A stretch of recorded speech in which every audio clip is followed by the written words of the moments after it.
Hey everyone, and welcome to another episode of Models Workshop After Hours. This is Jen coming to you from the studio. Got everything on the mixer hooked up, got the podcast running, as you can tell. Got a special guest in the house, got the kiddo with me, and welcome to After Hours, the podcast that's going to make you laugh, feel bad about laughing, laugh some more. You might pee yourself. We're not responsible for dry cleaning, but we will offend you, and then we'll make you laugh for offending you. But that's just how it goes. You should know by now if you've listened to us for more than one episode. So, in the house, I have the youngest Andrew. He's been on the podcast before. And I have Jay, who is a buddy of mine who I discovered through, of all places, TikTok. We figured out that we actually only live about 30 miles from each other. And that's kind of how things started. And we were bored, and I had the podcast kind of up, and we needed to test it. So, damn it, we decided to go ahead and test it tonight. And he wasn't getting any nook. I wasn't getting any nook. So we were like, fuck not getting nook. We're going to record a fucking podcast. So first of all, I'd just like to say that I represent special guest comment. I just want to say that first. But thank you for having me on, Larry. Really excited about it. Continue to do. Well, Jay, honestly, if you were any more special, we'd have to call you. Well, I mean, I've been called special. Well, no, I was in spec. I can't remember, but moving on. It's called in the morning. Never mind. We'll probably, and I don't mean to. That is actually kind of a bad joke. But anyways, Jay is a tabletop war gamer. I've actually, since the entire pandemic hit, have gotten back into tabletop wargaming, and both my kiddos are getting into tabletop wargaming, but we're both getting into two different flavors. Xavier, who is not here, he's with his girlfriend. He's getting into Tyranids, and Andrew's actually getting into Gaslands Refueled with me because he loves Hot Wheel cars. He's always have, and I figured that this would be a really good system to get into that kind of melds his love of Hot Wheels and Matchbox cars and tabletop wargaming. Well, talking about Hot Wheels and Matchball, we have some Hot Wheels that we picked out at a store. So review. Yeah, while we were at a Walmart today, we went ahead and I was looking around because I wanted to find a car that I could take and Gaslands and make my own car. I ended up picking up a 2019 Ford Mustang Coupe. Anyone who knows me should realize that one is kind of a no-brainer. And what do you get, Andrew? I just got a Hyperfin from a TV show on Netflix. And it's pretty badass. It was actually the first one I saw, and he was like, I want that one. I was like, all right. But this TV show I actually did watch. Yeah, that's true.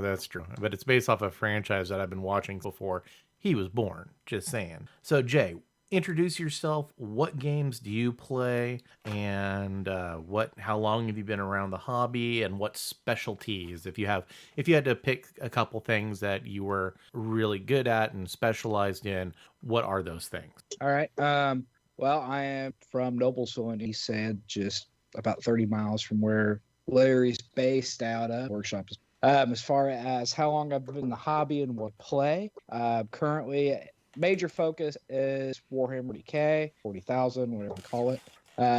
In addition to that, I dabble in D&D, maybe 3.5 and 5 edition. As far as what I've played in the past, played the original. Nice. Haven't looked at Refueled yet, but it's been on. Just to jump in real quick, I actually snagged this on the Black Friday sale that Osprey had, and I'll get more info for people who are interested. Mike, actually, another person that comes on the podcast and runs his show, Mike and Jeff, they're the one that he plays like Gaslands a lot, and he's actually the one who really got me into wanting to pick up this game.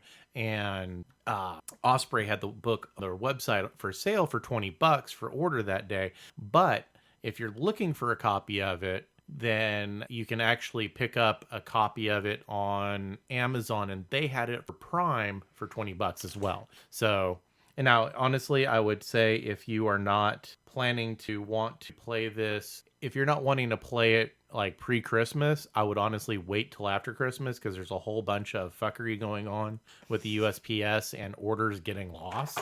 So, but yeah, $20 on Amazon. And the cool thing about it for the people in listener land is all you need is the book. There is no, you can go to Etsy and buy parts and everything else, but it's a kit bashing game. So there's actually no quote unquote official models. This is all run by the Kings, or something I really like. So sorry, Jay, go ahead. Well, and to your point, as far as the dads out there, younger kids into some kind of wargaming hobby, they see dad painting his miniatures or designing his characters, whatever. Gasland as a whole is about best. I guarantee you, if you've got a kid that's wanting to get into it, they've got Hot Wheels cars laying around. Literally, you throw them some plastic bits and say, go nuts, and make his own little Gaslands car.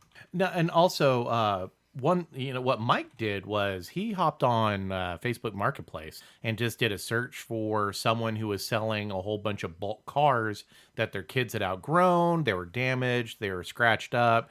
But for Gaslands, that's fine because you're not going to keep them stock. You're going to do everything from cut the wheels off to add special wheels, modify them, cut holes in the roof, glue guns on them, saw blades, all that stuff. So the damaged ones, it's actually really good in multiple ways because it keeps this stuff like out of being thrown, just straight up thrown away, and it gives it a new life. And also you can pick up these cars for a penny on the dollar. I mean, a damn Hot Wheel car is $1 in almost every place I've seen. They're cheap, but you can go to Marketplace and pick them up for a dime or a quarter a piece even, and get a whole bunch and do some modifications, hit Etsy up. So on top of keeping this stuff out of landfills, you're also helping out small businesses because as Jay will mention here in a little bit, he does something that would actually really lend itself to Gaslands. And so whenever you're buying stuff, it helps out small time creators on Etsy or eBay or even Amazon, because a lot of those stores are little mom and pops and they sell through Amazon because Amazon takes care of the shipping, but they produce the kits and everything else. It's not a big company. Hell, Osprey itself is not a big company. Well, and Amazon reselling, eBay reselling, upcycling stuff, all of that stuff, that's big right now. I mean, I will be a poster child for it, but at this point in time, I got laid off from my job. Hustle has been, as Larry was kind of edging into, 3D print. Now, what type of 3D printing do you do? At this point in time, I work with resin. Right. So it's a lot of smaller stuff, detail, and honestly, the stuff that we focus at this point in time has been a lot of your space battle stuff. And I have done a couple for gas. I actually love those projects. Bro, hopefully we can actually get you a lot more business when it comes to the Gasland type stuff, because that's something a lot of these folks actually are looking for is stuff for Gasland. That stuff is gobbled. And it's like I said, as far as a platform, I would say if you were creative and a little innovative, you could easily be into the program with a kid if need be, just by yourself. Absolutely, for under $30. Oh yeah. Because the thing is you don't have to have any type of official kit to do it. $20 for the book, a couple cars, and anything from a straw to represent the guns to a soda pop lid or a piece of aluminum foil or anything else. It's only when you start getting into the micro detailing does it get quote unquote expensive. And even then, you could have a whole fleet of really decked out cars and still haven't spent $100. For tabletop wargaming, this is very cheap. It's very not cheap. It's very affordable. Cheap would imply that it's not good. It's very good. It's very affordable. It's not $300 or $400 or $500 for a lot of these other games and systems that are out there. Absolutely. And that's honestly originally had me looking at Gaslands. Was I've got a 9-year-old. He wanted spaceman kits like what I was building. Honestly, for him to just have one kid, it's $40-$50 easily. Right. So right. it easy to segue to that for something that we could both play together easily. Gaslands all the way. Mm-hmm. All the way. Yeah. And it's a good book and all that other jazz. I would definitely look at it. It's a good, and for a $20 book, for $20, you would expect something that is like paperback, and this thing retails for $30. So it's not like we even got like a super mega, oh my God deal. This book is $30, hardcover. It's a glossy cover, really nice art. It's really nicely laid out. It's got color artwork. Some of it is pictures, some of it is drawing, so it's a mixture. It actually shows some of the cars that you can make. Great. It's 100, I think, what was it? I think it was like 185 pages. Yeah, it's like 185 pages. So it's not a small book. It's sizable, and everything. The best part about it, and for anybody who plays any type of games at this point, it's in one book. All you need to include the photocopy stuff is in one book, and that is actually one of those really, really awesome. Now that doesn't help him it's a not lot. something where you multiple copies of the same book if you don't absolutely feel you and your son, I'm sure, can play a game, multiple games, or even a game against other people with just your one copy. Absolutely. So I just think it's huge, especially for the young. Right. But anyway, back to the introduction. We went off there, man. Oh no, trust me. This is absolutely this is absolutely normal for us to start a conversation with one thing, and then we'll end it, and then by the end of the podcast, we'll finally finish the original commentary that we were. Yeah. As far as other stuff I've played, was in the Magic Gathering off and on for the past 20 years easily. And finally just called it quits, and my wife cut me off for Magic cards. It's a good thing. Pokemon, Yu-Gi-Oh, and all the card games, most part. I've played a little bit of all of them. As far as other true tabletop games, I've dabbled in a little bit of anything else that's really coming to mind. Oh yeah. Yeah, we were actually part of 40K Talk, Nerd Talk, and everything else, and it was kind of funny because we ended up following each other, and I posted a video. I had just went to an FLGS, friendly local gaming shop over in Muncie. I was over at Atomic. If you happen to be in the area and know it, I was over at Atomic picking up a kit, and I posted about it like, hey, I'm here, blah, blah, blah, and I posted the kit, and he's like, hold up, you're in Indiana? Holy shit, you're just like right down the road. And that's whenever we learned that we actually are only about 30 miles from each other. It's just a quick trip down Interstate 69. And that sounds so dirty. That's the scary part, that's like absolutely unintentional dirty. It really is the interstate, but it's like a trip down I-69 and we'll be there with each other. That's just, no. Yeah. Yeah. Anyways. Well, if that's the case, I'm coming down to Pound Town. Just saying, buddy. Whatever you got to tell yourself. But yeah, and I've actually found a couple other local. My hope is to form a little bit of a group for us or something. Because I actually found a guy up in Lafayette. I found a couple guys down in Indy, all that are on this TikTok, Nerd Talk, 40K Talk, whatever you want to call it. So it's kind of cool. It's kind of been fun. I'm enjoying TikTok. It's a good avenue to just kind of show what you're doing with your time. Hey, so you know that thing do you know that thing that Brock was running because he had tickets to, so one of their TikToking buddies, he was running, or he had tickets to LVO, and when LVO got canceled, they refunded him in the form of a gift card. I don't know if they had other options. I'm hoping they did, because that would be kind of crappy gift cards. But anyways, so what he did is he had 2 tickets. They were 130 something bucks. He was like, hey, I'm going to host a giveaway, and whoever wins this, can, you can buy $130 worth of stuff from the store. So I actually won one. Oh, very cool, man. I didn't realize that you'd won it. Yeah, he did it in live, and then he didn't back up the live. So I missed his live, and as far as I know, it was never on his For You page. So I didn't know. He messaged me out of the blue, and it was like everything I would send him. I eventually had to hop on the website on my computer and look at stuff, because everything I was like, I want this. And he was like, it's out of stock. And I was like, well, shit. So I ended up going, and I ended up finding, I ended up getting Xavier a Tyranid model, and I ended up getting, I think, 2 Space Marine models. I got one of the big robots, the alien robot, where that Space Marine sits in, and it has a little cage it goes down over him. I got the Victor Warsuit. Yes, I got one of those, and I picked up a Tigurius. Oh, very nice. So I've got very nice. The only quote unquote big name character that I am missing is the Primarch. Which I don't know. I love that model. I don't know. I'm gonna buy it just because I was actually gonna buy it anyways, because I kind of want to paint it. but because I do that. I'm looking at quite literally $700 worth of resin models that I ordered off of a sculptor friend of mine in Greece, that some of them I painted, some of them there's no purpose to them. Quite literally, they're bust. So they're not even full models. They're the chest and heads of these things, and they average $70 a piece. And I have ordered probably close to 10 of them.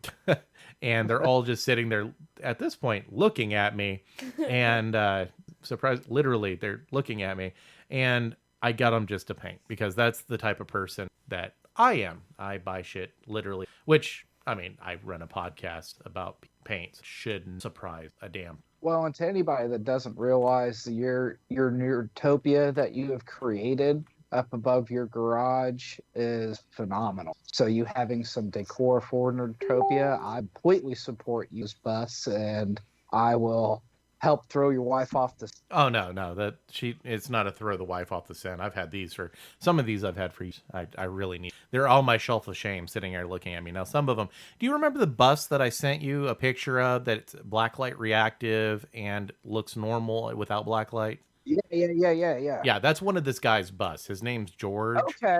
Yeah, he's a sculptor out of, and he is absolutely amazing. My friend Christopher may be joining us if he can figure out how to get into the call. So I've already invited him. I'm going to call, and apparently it says that he is not available. But yeah, so that's one of his busts, and I absolutely love his work. I love his goblins and everything else. I've got a good portion of his portfolio sitting on the shelf. But yeah, and they're just absolutely, and I'm more of a painter. I mean, hell, for the last 10 years I painted, and I really haven't played any type of tabletop war games. So now what I mentioned earlier today is I ended up getting back into 40K in 9th edition because Joe, everyone knows Joe in the podcast, Joe decided to pick up an Indomitus box set, and he was like, hey, do you want the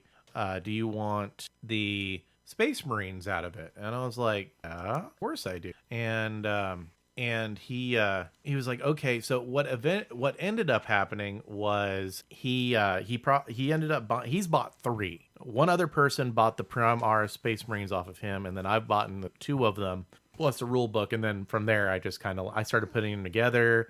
I love the way the Primaris look, and I've started adding to it. I bought a Tech Priest. I already had a limited edition Lieutenant that I bought at Adepticon, so I actually went and grabbed one of those that I have and put it together. I've picked up it's just one of those. So folks, if you're hearing the ding, it's because people are messaging me on the computer. I apologize. That's kind of the nature of how the sound is going to be, the soundboard. I thought I had muted it. Apparently I had. So I am attempting work. So this is still like, this is actually even more properly set up than it was even in the old studio. And yeah, so like it's actually mixed minus instead of bastardized. If you hear a slight buzz, once again, that's it coming in from Jay. I actually have another sound card type deal coming in, and hopefully that will cut out the buzz. And I also have a wireless mic coming in, so I can actually be mobile while we're recording the podcast, and I'll be able to talk and actually be able to do videos without having to do all of the stuff. So just a bunch of stuff that's going on, folks. Sorry, I am a little distracted because I am trying to get everybody added. Apparently I hooked in an old name of his, so all right, well, I'll reel for it and I'll see if I can't cover for you. Let's see here. Well, as far as kind of current gaming, like I said, I do still dabble in quite a bit of D&D in 3.5 because that was the system that I kind of learned on more than anything else, and I've started to get into 5th edition and honestly don't see a whole lot of change between 3.5 and 5th at this point, other than just new names for pretty much everything. In the realm of Warhammer, I am primarily a Death Watch player and probably got close to 3,000 points worth of Death Watch models I've purchased and put together, models I've printed for myself. They don't make them anywhere. On top of that, models I've just kind of kit bashed and threw together from pure nothingness. Which is really funny because I just got back into 9th edition maybe a month ago, And I have not rated my old Space Marines because I think in 5th edition I had like 12,000 points of Space Marine. I haven't even touched that stuff yet. And I know I have Land Raiders and everything else downstairs. And I'm over 4,000. Well, good for you. Slacker. I've been playing for like Try hard. I've been playing for 6 months and I don't have shit yet. No.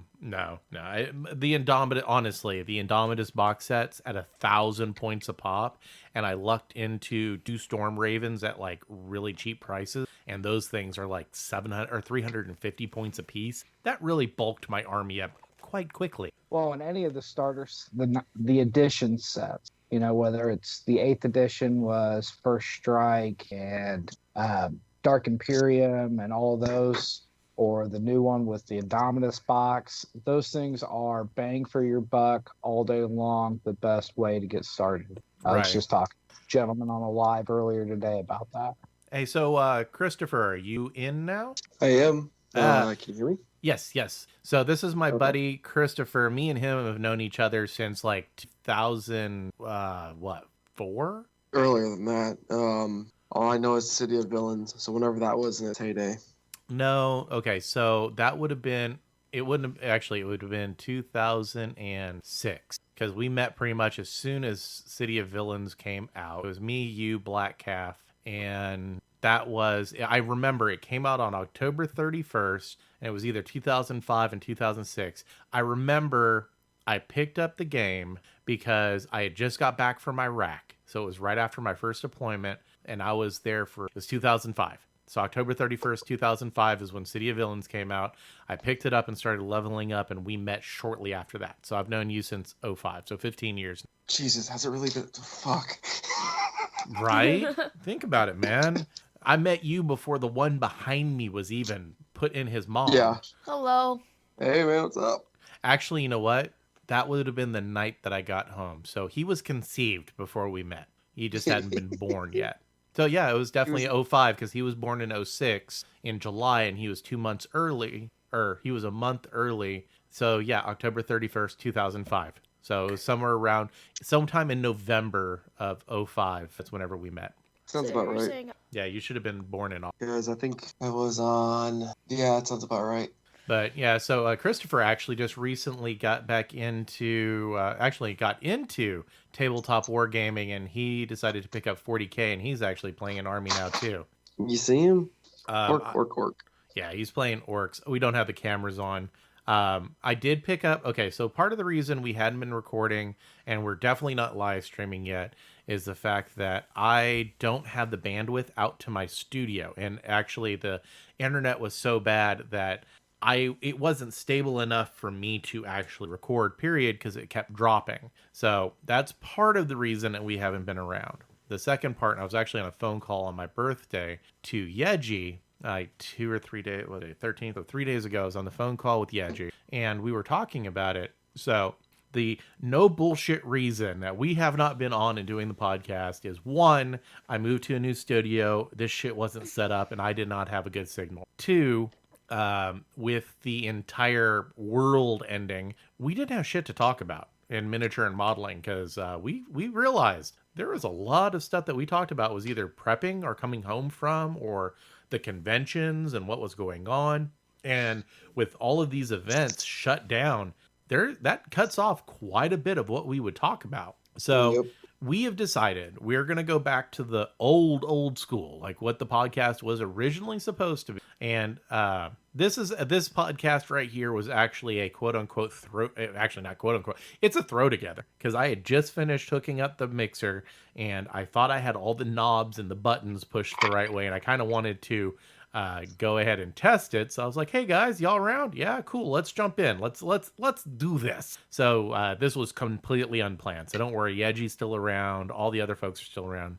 But what happened, what we're going to do is we're just going to talk about shit. We're not going to talk about the negative shit that's happening in the world. We're not going to talk anywhere near the political stuff that's happening, because we have vowed to, because that shit's just blah. That's toxic.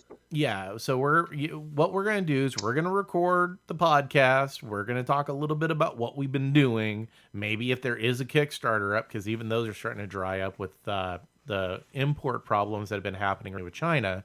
and we're going to just talk. So we will be the painting group that you're not having. It might not be so much painting. I know, big surprise. Not going to be a lot of painting related. That's kind of what it was anyways.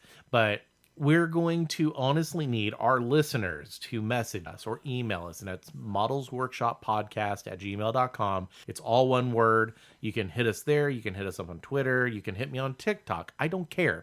Ask us questions. If you want to hear model talk on Models Workshop After Hours, we need for you guys to tell us what exactly you want us to talk about, because if not, one, they're going to be really short. Two, we're going to be talking about current affairs and cat video, because at this point, if we're looking at warm and fuzzy contact, it's going to be warm and fuzzy and probably purred. Don't leave us to our own devices, folks. Please send us something to talk about. Right. It gets Otherwise, scary. Larry's going to be sending us pictures and saying, how do I look in this outfit? It's going to be bad. Hey, don't joke about that, because Yeji fucking dared me one time. It was Yeji and another friend of ours were like, because I was boasting about myself, and they're like, oh no, blah, blah, blah. You just talk a big game. And I was like, so you're telling me you want me to? So this is this is a solicited dick pic? You sure about that? And they were like, yeah, I don't believe you. I think you're full of shit. And I was like, all right. So that's where the entire Thumper thing came along. And that's what happens when you leave us up to our own devices. You get solicited dick pics and Larry bragging about stuff. So it was... And my shorts. Those are cool. He is wearing pastel... It looked... You know what? That unicorn on there looks like the Galarian version of... oh, crap. What Pokemon? Ponyta. The Galarian Ponyta looks exactly, I shit you not, same colors too, pastel blue and purple unicorn, and it is absolutely gorgeous. It's a really badass looking Pokemon. And yeah, if you don't give us painting topics, I'm gonna talk a lot about Pogo, because that's literally all I've been doing if I'm not assembling. But well, this was my gift for my daughter today for my birthday. Fuck so yeah, dude! Hell yeah! She rocked that shit. That is awesome. So my son's girlfriend bought us Christmas gifts, and we bought her one too. I chipped in. It was one of those big ass $100 art sets that they had at the store that shall not be mentioned, and my son had X amount of dollars, and I was like, hey, dude, look, why don't we just buy this really big, nice box set, because she's in art. And we'll just say it's from from all of us. He was like, that's cool. So we get that. It's a really nice art set. It has oils, pastels, charcoals. That one? Yeah, the really big one in a big wooden suitcase. It is freaking awesome. But so we got that for her, and she bought my wife, because she bought us Christmas gifts too, which kind of surprised me. She bought Kara a Charlie Brown coffee cup, and it's a large coffee cup too. I was like, bonus points, because she loves Charlie Brown and she loves coffee. And then she bought her a box of K-Cup pods. I was like, holy shit, she knows you. And then she's like, well, here's your gift. And I was like, all right, cool.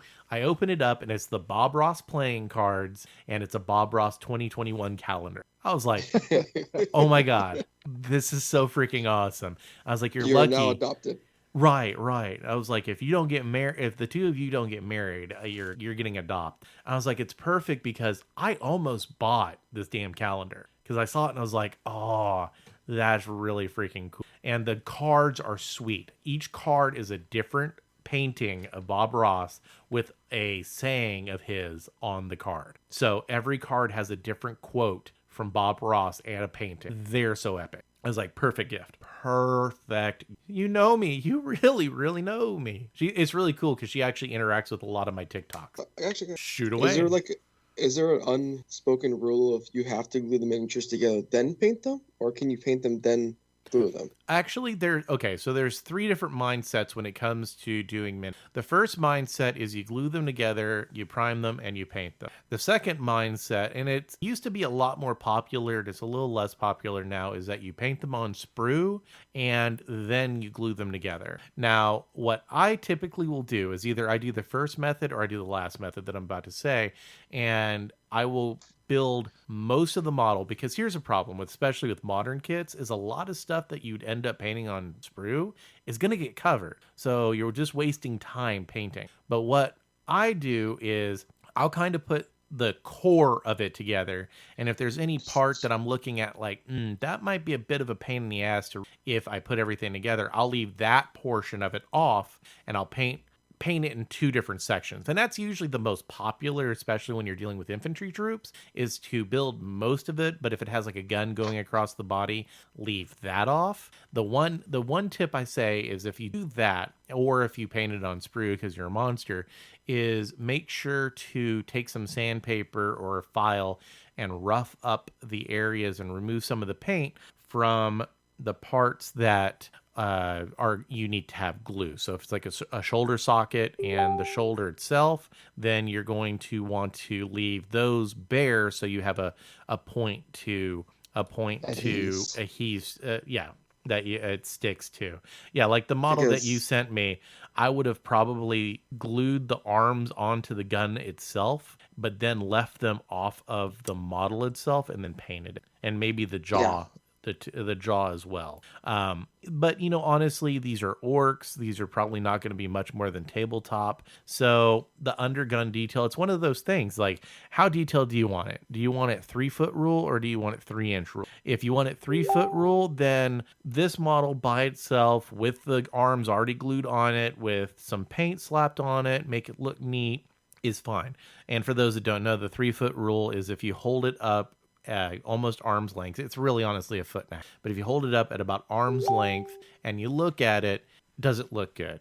Yes, no. The 3-inch rule is more obvious. It's right up close and it's really, really like up there. Magnifying glass in it. Right, yeah. And that's a competition piece. That's whenever you have a competition piece that you're looking at really hardcore, really close, and all of that jazz. And that's completely different. That is not something you should be worried about. You need to honestly worry about getting your models done to the point where when they're all on the table, they look good. And that's the true 3-foot rule. Do your models look good on the table? If to you. Check box, yeah. To you. Now, if you want constructive feedback, that's one thing. So if you look at your opponent like, hey, look at my army, do you see something that you would improve on? And if you have a cool opponent, then they'll be like, hey, cool this, that, and the other. And then if you have an asshole of an opponent, and they'll go over detail. They'll be like, they'll tell you shit that's way above your level. And that's another thing you have to keep in mind is if you look at another person's army and you see stuff and it's like almost competition piece on everything, that's fine. But never hold yourself to another person's standard. Hold it if you want to improve, that's fine. But don't look at, for an example, if you're playing with Aaron Lovejoy or if you're playing with Jim Wapple or any of those guys. Don't look at their piece and then look at yours and go, well, mine looks like shit. Well, they've been painting for 20 years. They paint competition pieces, and that's not what you need to do. It's one of those, you need to paint to your expectations till it looks good for you. And if you want to improve and you want to make it better, then you ask. The best color that a model can be is finished. And it doesn't need to be 100%. Follow the 90% rule. Paint it up till it's 90% done and then be done with it. You never need that last 10% because 90% will take you an hour. That last 10% will take you 20. And that's as simple. Prime example. Remember the dwarf that I painted for you, Chris? Yep. Yeah, okay. I spent 3 hours, I think, on that thing. And it looks good. Is it the best piece I've ever done? No. Does it look great on the table? Yes. And that model right there is my philosophy of a 90-minute model. 90% model. I spent 3 to 4 hours getting it to that 90% mark. And to get to the 100% mark, I would have spent another 30 or 40 hours. But I didn't. Which I'm glad you didn't do. Right. Because that's not what that is supposed to be. And that's what for D&D. That was for me handling. Right. And that's what you need to look at for your army. And honestly, some of the best looking armies would not pass the 3-inch rule. You just need to have them where they look coherent together. You need to make sure that they're painted. I mean, I had an army that was literally just airbrushed real quick overnight, 3 quick coats and maybe a little bit of wash. And on the table, they looked great. You looked up close, they looked like ass. But they were all the same color. They all had the same cohesion. And on the board, they look great. And that's honestly, if you're a tabletop war gamer, that's all you need. You don't need any more. If you want more, fucking awesome. Rock it, learn it, and do it. And it's one of those things, especially with like orcs, what you showed me. The biggest thing is being neat with your model, because after you finish all your boys, if you want to, you can always come back and add more detail. As long as the models are neat when you paint them, not paint everywhere. You know, if it's green, it's on skin. It's red, it's on a shirt. Then it's too easy to be like, hey, I learned this technique my 50th model in. That's not an exaggeration with orcs. And I want to apply it to the rest of the boys. As long as you've been neat and cohesive throughout the entire process, you can easily go back to the beginning and add that detail or that new technique you learned and bring everything back up to that standard that you have now set. Like you said, you sent me a picture of 3 different models, and there was a marked improvement between the 3 models. Was it a huge improvement? No. Was it a noticeable improvement? Yes. But the thing is that you could have taken what you learned from that 3rd model and easily put it on the 1st model. Easily, because you did a good, neat job on the 1st model, and the stuff that was on the 3rd model could be applied to that 3rd model. Simple as that. And well, especially being a new player, and on top of that, you're gonna, as you go on and as you continue to paint and grow your army and everything else, you're gonna get more paint. You're gonna get different brushes. You're gonna learn new techniques. But and I'm a good example. I've got a box of Space Marines sitting behind me that I did a little over 2 years ago that look nothing like the batch of 35 that I just finished. The reason for that is they're my first ones. When I got my new ones, I said, I really want to I want to learn how to do this. I'm going to do this differently. It's going to be great. So don't be afraid to tell yourself that you're done with the model and move on. And that's why I started with the boys, was because they're not pretty. I didn't grab a vehicle first. Boys. They're not supposed to be. They're filthy. Exactly. They're angry fungus. Exactly. And as long as they think they're pretty, then it has to be true. Exactly. Yeah, like we're talking. There's a TikToker who does a lot of orc stuff. I can't remember her full name, but it's like Derp something. Derposaurus. She's actually really good. So for the people who are listening, if you haven't actually wandered over to TikTok, I got bored. I was trying to actually do the funny dad stuff, and eventually just morphed into me talking about freaking miniatures. I had like 60 people following me before I started talking about miniatures, and I started talking about miniatures, and all of a sudden it's like, hey, look, my numbers are growing like a lot. So for those who are not on TikTok, come join the 40K community. There is actually a pretty decent 40K community. What I should do is actually go through, and I might on the website, go through and list all the big people that are in the TikTok community over there. Like for me personally, one of the ones that don't have TikTok still. I didn't until this, like, I decided to do short little videos of like the cool things that I see, the prettiness. That's what it was originally, and then it turned into me talking about miniatures, because apparently that's the only reason people follow me, is because I know miniatures, and it was mildly depressing, I am not gonna lie. But like for me, it's just Models Workshop, at Models Workshop, so I'm pretty easy to find. And then Jay is Noble Pursuit over there. But Derposaurus, actually, and I think I sent you a couple of her videos, Chris, and she actually has some really good content, and she talks about the lore, the history, the characters, why things work, like the fact that Dorn will probably never die. He is probably literally immortal because the orcs honestly believe that he's immortal, and the way that orc magic works, them believing something makes it true. Just like red ones go faster. They do. Purples are invisible. Yellows explode better. Right. Stuff like that. Yeah. Right. And in orc society, that really happens because of the way they manifest their powers. And they believe that it's not Dorn. He's a space marine. I'm thinking, damn it, what's his name? He's a Imperial Guard commander. Commissar Yarrick. Yeah.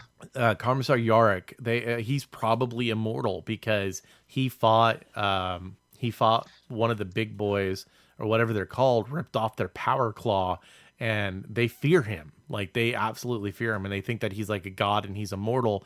And because of the way their magic works, he literally might be. And she covered that.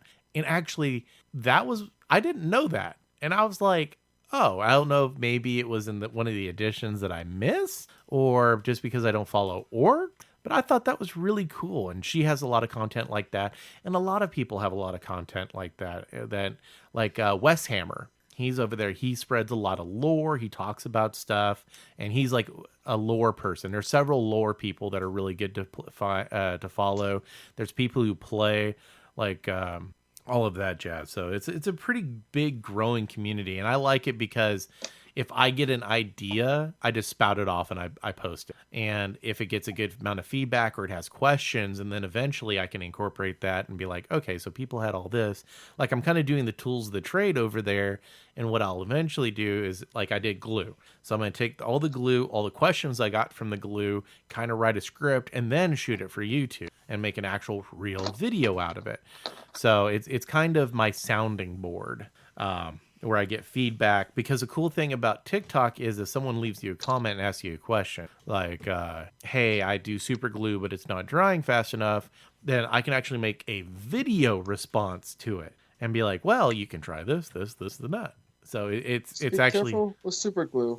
I've recently glued 3 of my fingers together by accident. I have a chemical burn. I had a chemical burn because of super glue. It hurt like hell. It was mine wasn't models. I was putting cat claws on and dried instantly on my hand, and 3 of my fingers were instantly glued together. I had to go get nail polish, and I found out I had a cut on my hand. Yeah, mine was I was using super thin super glue and I was putting models together, and I hadn't realized that I had somehow spilled the super glue down the back of my hand. And this is when I was using Zip Kicker, which is a horrible stuff. It's absolutely horrible. Don't use. But what happened was I sprayed it with Zip Kicker, and so Zip Kicker superheats super glue.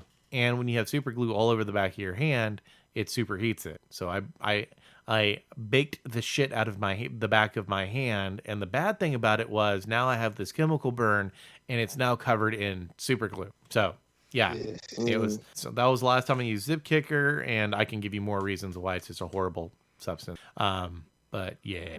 And what is that, Andrew? How long ago was? That would have been mid 2000s, so probably 2006 or 7 when we were still down in Clarksville. But yeah, Zip Kicker was almost a needed substance whenever you were trying to do pewter. But now that almost nothing is pewter, and I've learned how to pin things. Yeah. Oh, Larry. I have a bag full of pewter models for you that are all ultra moon. Yeah, I probably have some too. But I also know how to pin stuff too, so I don't have to use Zip Kicker. I've seen him pin it. Yeah, another problem with Zip Kicker is it does dry the super glue really fast, but the downside is it dries it really fast, which means that so super glue works on the concept of crystals. It has crystals. So what happens when super glue dries naturally, these lattices form, and they form a very strong bond, and that's what makes shit stick together. But when you dry it really quick, what happens is these lattices, these crystals, don't form properly, and they're misshapen and they're weaker, and they have a higher probability of shearing. So models that are glued with Zip Kicker have a higher probability of falling the fuck apart. So that's one reason that Zip Kicker is a horrible thing. And 2, most people don't wash their models after you Zip Kicker, and it leaves this nasty ass film on it and makes it where paint doesn't stick right. So fuck Zip Kicker. I don't like that product. If you are having literal problem with one object sticking to another, put the super glue on one part, lick the other part. Don't mix it up. Don't lick the damn part that you just put super glue on. That's bad. But just lightly lick if you're gluing an arm to a body, put the glue on the body, lick the arm, the socket to the arm, and then stick it on there. That will actually... I'm sorry, that sounds like some personal experience there, Larry. Well, no. Okay, so super glue... Sounds like you're licking... That's what your mom said. So super glue works on a chemical reaction that it has a reaction with moisture. And most of the time, If you're having problems with super glue not wanting to stick to something, part of the reason is it's probably not humid enough. There's probably not enough moisture on the surface that you're trying to stick the super glue. So the super glue is reacting super, super slow, and that's why you're having to hold the model for like 2 or 3 minutes. What happens whenever you apply moisture, and it's any moisture, you don't have to lick it, you can apply a damp sponge or something like that to it, or even just breathe on it like you're trying to fog up your glasses. Just breathe on it, and what happens is it gets a layer of moisture on it, and when you put it together, it'll actually trigger the chemical reaction in the super glue and cause it to dry. Without moisture, like if you had zero humidity at all, the super glue wouldn't dry. So that's what I mean by lick it. That's one reason that medical grade super glue is what it is because it bonds with the moisture on your skin. That's why whenever you touch super glue to your hand, you'll try to glue a model together and the fucker won't dry, it won't glue after like 3 minutes of holding this damn thing together, but as soon as it touches your finger, it's dry and your hands glue together. The reason is your skin has a lot of moisture in it. Plastic does not. So the chemical reaction on your hand is super, super fast, while as the chemical reaction on the model is not because there's not enough. Make sense? And there's Super Glue 101 for you. I'm sorry, can you repeat that? I wasn't paying attention. You know what? Whenever I And publish... actually, can you do it in a voice? Because I thought the whole you breathing into my ear part was... So what happens is whenever you breathe onto the model, you put a lot of moisture onto it, and that makes it where there's a chemical reaction to the piece, and it makes it where it wants to stick. Really nice. Now say Dark Angels are heretics. Dark Angels are heretics. Oh, baby. So yeah, there's Super Glue 101, and hopefully someone out there got a little bit of history. I am the type of nerd that I will actually look up why shit works, and actually go through, and it's like when I was doing my lights and my lighting arc and everything, I've done more research on fucking lights than I ever thought I would. I know more about LED lights than a person that's not in the industry does. So it's kind of like, ugh. I always like have random facts of knowledge and tell people them when they don't realize it. Like super glue is made for wounds, actually, in the military. And they're like, wait, what? I'm like, yep. Yep. Now the medical grade super glue is a slightly different formula, because if you've ever used super glue, you seal a wound together, it burns really bad, while the medical grade doesn't. They've changed the formula a little bit from the consumer versus medical grade stuff, but in a pinch, it still works. It just burns like hell. Ask anyone who's had a modeling injury and decided to glue the wound together. It burns like hell, but it works. And it also is because of the chemical reaction, because super glue, the chemical reaction is endothermic, which means it makes heat, and it can make a lot of fucking heat. So if you put it in a wound where there's a lot of moisture, i.e. blood, then it heats up really fast and bonds your skin together. It works. It works great. It just hurts. You're saying if I put super glue on a now... Yes. If it would feel like you're... Okay, where's me? I want to hear this. It's almost like you're... It's almost like you're... He doesn't believe you. Next time. Well, his sister, Xavier, or was it Andrew? I can't remember what it was. One of the boys chucked a car at... That would be me. Oh, okay. So it was My Andrew. little anger issues. Andrew chucked a Hot Wheel at his sister and put a divot in her forehead. And we had to go to we ended up going to the ER, and they ended up gluing the hole shut. Yep. So I was like, hey, look, super glue. And now It's I don't not worth the remember any of stitch. it. They usually just use glue. Yeah. Especially if there's hair nearby, so they don't have to shave it. If it just it's one of those things, like if it's on a surface that doesn't get used a lot, like there's not a lot of bending, like a forehead or an eyebrow, they'll eventually they'll just glue it, because it leaves a lot smaller of a scar and all their jazz. I I actually kinda have a regret the stupid decision. wound in my fingers story, but I don't have scars from it, and I don't know if you like telling that story right now. I got to fight with a church key and a can lid. Let's put it that way. That doesn't You wanna sound hear good. Yeah, sure. Go. You want Yeah. to hear the story? Tell us. I was living out with a friend, a new roommate. He was drinking the night before, so he was using the can opener for the opening the bottles. Well, he didn't put it away. I got up in the middle of the night, hungry. Looked for a bottle opener or a can opener, not there. I had a church key, so I was like, "Fuck it." I started church keying the can open. Took it, popped it open, and my hand just went along all the cuts, and I cut all 5 fingers at once. So I sat there for the next 4 hours with my hands that kinda slightly sound like it bandaged hurt. and above my head, searching the computer just for random stuff until my neighbor woke up. Hey there. To help me. Hello. Jim. Okay, so I don't know if so right now it's me, Andrew, my son, Hello. a friend of mine from TikTok, and then a friend of mine from way back in the day on here. This was, as you can tell, kind of impromptu. I was making sure that the routers are good enough to support this type of stuff, Jim, and also that I have the mixer finally set up properly again and all that jazz. So yes, I have enough stability, at least in the internet connection. I'm not sure about personally, and everything is run properly. For those that don't know, this is James Wapple. He, the unicorn of painting. Dude could like do a paint enema with a miniature butt plug, and it would come out and win in a fucking Jim fucking. I thought think I was I'm your in the special wrong group TikTok chat. friend. What was that, Jim? I thought I was your special TikTok friend. Are you on TikTok? Yeah, my stage name is Tiny Dancer. Look you up. I did not realize you were on TikTok. No, actually, I'm not on TikTok. Not yet, anyway. It's an option. It works. It's an option to explore at some point, maybe. Yeah. Well, it's so far it has survived, so it seems like it's going to actually survive. So yeah, it may be one of those things that we need to. But you can only be a naked dancer. Oh, wait a minute. You're supposed to like do other things besides dance naked on TikTok?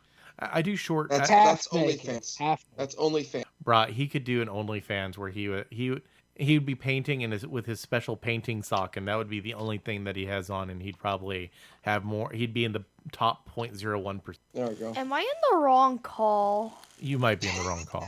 We are slowly progressing from after hours to after dark. Yeah, I'm out. You know darkness falls. He literally got As up long and as just walked the out the sock door. doesn't fall, we're cool. He keeps the sock on his wrist, so yeah, the sock doesn't save you from anything.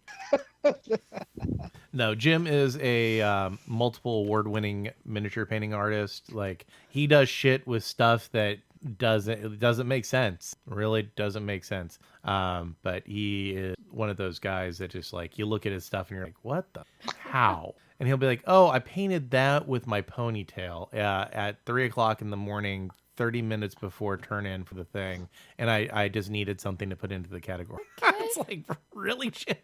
Or I painted that with all primer. We've done that. Yeah, I know you've done that. That one's a true story. Jim, I just actually hopped onto your Facebook page because I'm that kind of a creepy person. Dude, screw you. Oh my. Just in general, from the community, from painters everywhere. What in the hell, man? You had some. We've been wondering this forever. Like, it's crazy, some of the stuff that he pulls out, and you're just like, how? And he'll give you an explanation, and when he explains it, you're just like, that shouldn't work. Like, that legitimately just shouldn't work. How did it work? Yeah, it's fair. And it's been especially wild this year because, well, first the oils, because of how this year has played out. And then the last 4 weeks, every Thursday, I've been doing sculpting streams. So we've been sculpting every Thursday the last 4 weeks. And people are like, what is that stuff you're using? That blue and yellow, and now there's things. Like the last one I did, I was literally doing like a facial reconstruction. We took a part skeletal horse. We're doing Riders of the Dead. And I started building the horse's muscles and skin and hair and sinews and all that kind of stuff in somewhat degraded fashion. People are like, holy smokes. I think week 1 was doing the Rohan. Oh yeah, taking like $10 worth of Rohan figures and turning them to $120 something worth of GW Metal Royal Guard, and then taking 3 Easterling cataphracts and turning them into about again another $120 worth of GW figures. GW hates me. GW. I think GW hates most. I find that very ironic. So Jim is the reason that like Green Stuff World, part of their product line didn't go out of business. And it's ironic because since then it's like they've kind of almost become the bad guy. And they ended up following me on TikTok. And I was like, do you not recognize the name? Because I wrote a couple very, very inflammatory articles talking about you. I was like, if you read those articles and you're cool with it and you've grown from that, then rock on as a company. But if you haven't, then I'm probably not the person you should be following, because I am not a yes man and I will call you out on your I mean, at the end of the day, I think GW as a whole realizes that their biggest critics are also there. If they're worth the people like you, Larry, or even because, and I try not, Jay, I was talking but about Green Stuff World, not GW. I kind of went on a small tangent. No, GW honestly took its critics whenever they replaced the CEO. They really kind of looked at their model like, you know what, we're really fucking everybody over from our fans. We're fucking ourselves over, and they really made a lot of adjustments. And it was about that. They've had record profits ever since the new dude took over, and they started, and they just since the new guy took over, they've had record profits, and they've really been doing better. Like, the only thing I think they really need to do is revisit a lot of the olds, like Eldar. I am an Eldar player. I'm tired of playing with models that came out in '96. Really, really. I will never argue. Some of the sculpts are great. Take them as they are, modify them. But there's aftermarket stuff, and I'm not usually a big person. I'm an admin on the Eldar page on Facebook. We have 10,000 members, and I have to remove stuff that I agree with, and I have to remove posts that link to stuff where I'm like, I would buy that. I would legitimately buy that and use that in my games because they look so much better than the GW. But I can't because we have to worry about GW coming, because we have people that work at Games Workshop That monitor your page, I'm sure. No, that they're in the page. They interact with it. And it's just like, whenever you have literally the largest 40K fandom forum, yeah, you get the attention of people at Games Workshop. So we can't have people coming on and posting to Artel's page or posting to Ghost's page or, something like that. Those pages, no matter how great the models are, GW could literally be like, hey, here's the money. We're going to buy the rights to your guys, and we're going to release them under our own. And they would say, like, that's how good. Like warp spiders, this one dude come up with some warp spiders, and they look freaking awesome, but they're still aftermarket and they're still third party. So it's like, you can't really. Well, and as a designer and a printer, and I think we've even touched on this just between the two of us. There are a lot of things, because there is IP infringement. I do try and be respectful of that, because somebody put a lot of money and a lot of time and a lot of effort and blood, sweat, and tears and everything else into it. So I try not to push that issue. However, at the same time, if it's something that GW has neglected, it's something that GW no longer produces, or any other company, I'm just using GW as the example here, I am much more open to them to others. Also, if it's something that GW had, or they have never produced, but they should, or there's just a calling for it within whatever community. I've got a gentleman that I've done Blood Bowl Spectator, and I've got an entire range of them that I've designed and everything else just for him to be able to make bleachers for his Blood Bowl games. So it's one of those things where there's a lot of fine lines there and a lot of companies that won't mess with it. But the more the more the 3D community pushes them, from what I've seen, the better stuff we get out of it. Because the new Necron line is phenomenal. The new lines that they've done for the Eldar recently with Blood of the Phoenix, or not Blood of the Phoenix. I can't remember the name of the box that they released them all in, but the new Necron molds, or the new Eldar molds, have been recently phenomenal. The new Space Marine molds are getting better and better and better. So I say, as long as we keep pushing them as a community, as both consumers and designers, they're going to keep their game up, because otherwise they know nobody will buy it. The 3D sculptors are pushing them on Lord of the Rings stuff, that's for sure, because that is something they've really, really ignored. They're doing heroes, like there's a plastic Treebeard coming up next year. But as far as, okay, I want to have a Mahood army to play Lord of the Rings, you cannot buy any of the figures. They're not even available on the site. They're available on eBay, but that's still sort of a third party anyways.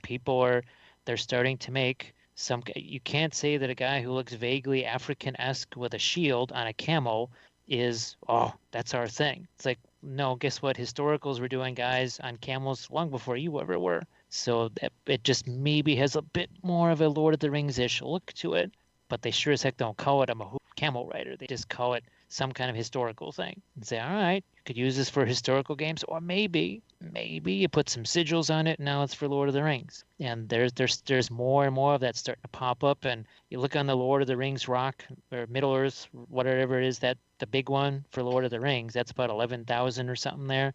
You're getting, I've seen in the last 2 weeks more hassles about STL files that are Lord of the Rings themed than I have seen in years. Because, well, now I got me a printer. Actually, I've got an FDM that's sitting in a box still.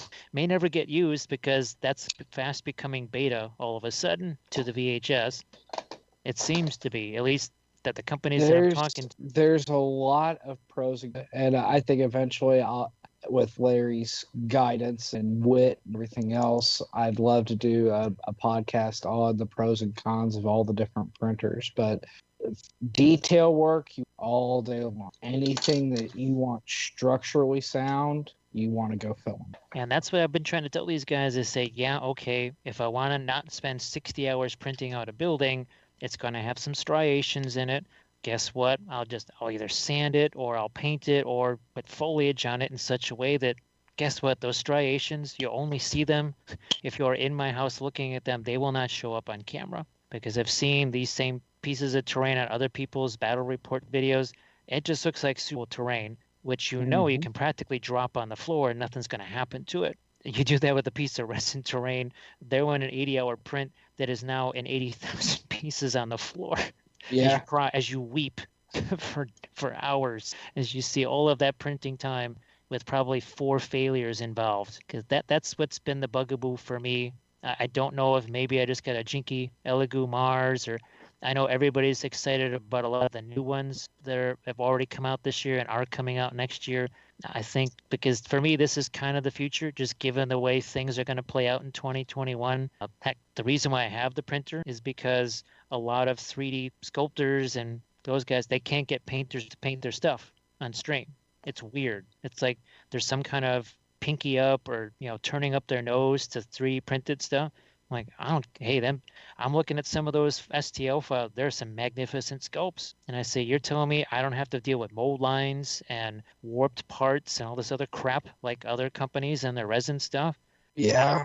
I'm good with that. Send me those things. They won't paint it. I sure as heck will. So they just sent me a printer because, they're and they didn't want to ship prints that they had to make. So, but I've got to somehow cut down on the failures. And it's a lot of trial and error. And I mean, I don't even want to know how many hours I've put into my printer at this point in time, but it's a lot of trial and error. But like I told you, Jim, I added you on Facebook just a few minutes ago. If you have questions, concerns, anything, shoot them by me. I'm more than willing to try and help if I can. I'm far from a master, but a lot of the time it's just the simplest stuff. I think one thing that's happened is I didn't realize that every single company is going to do the supports differently. Some are going to have supports that are the size of telephone poles, and some of them are going to be the size of fishing line.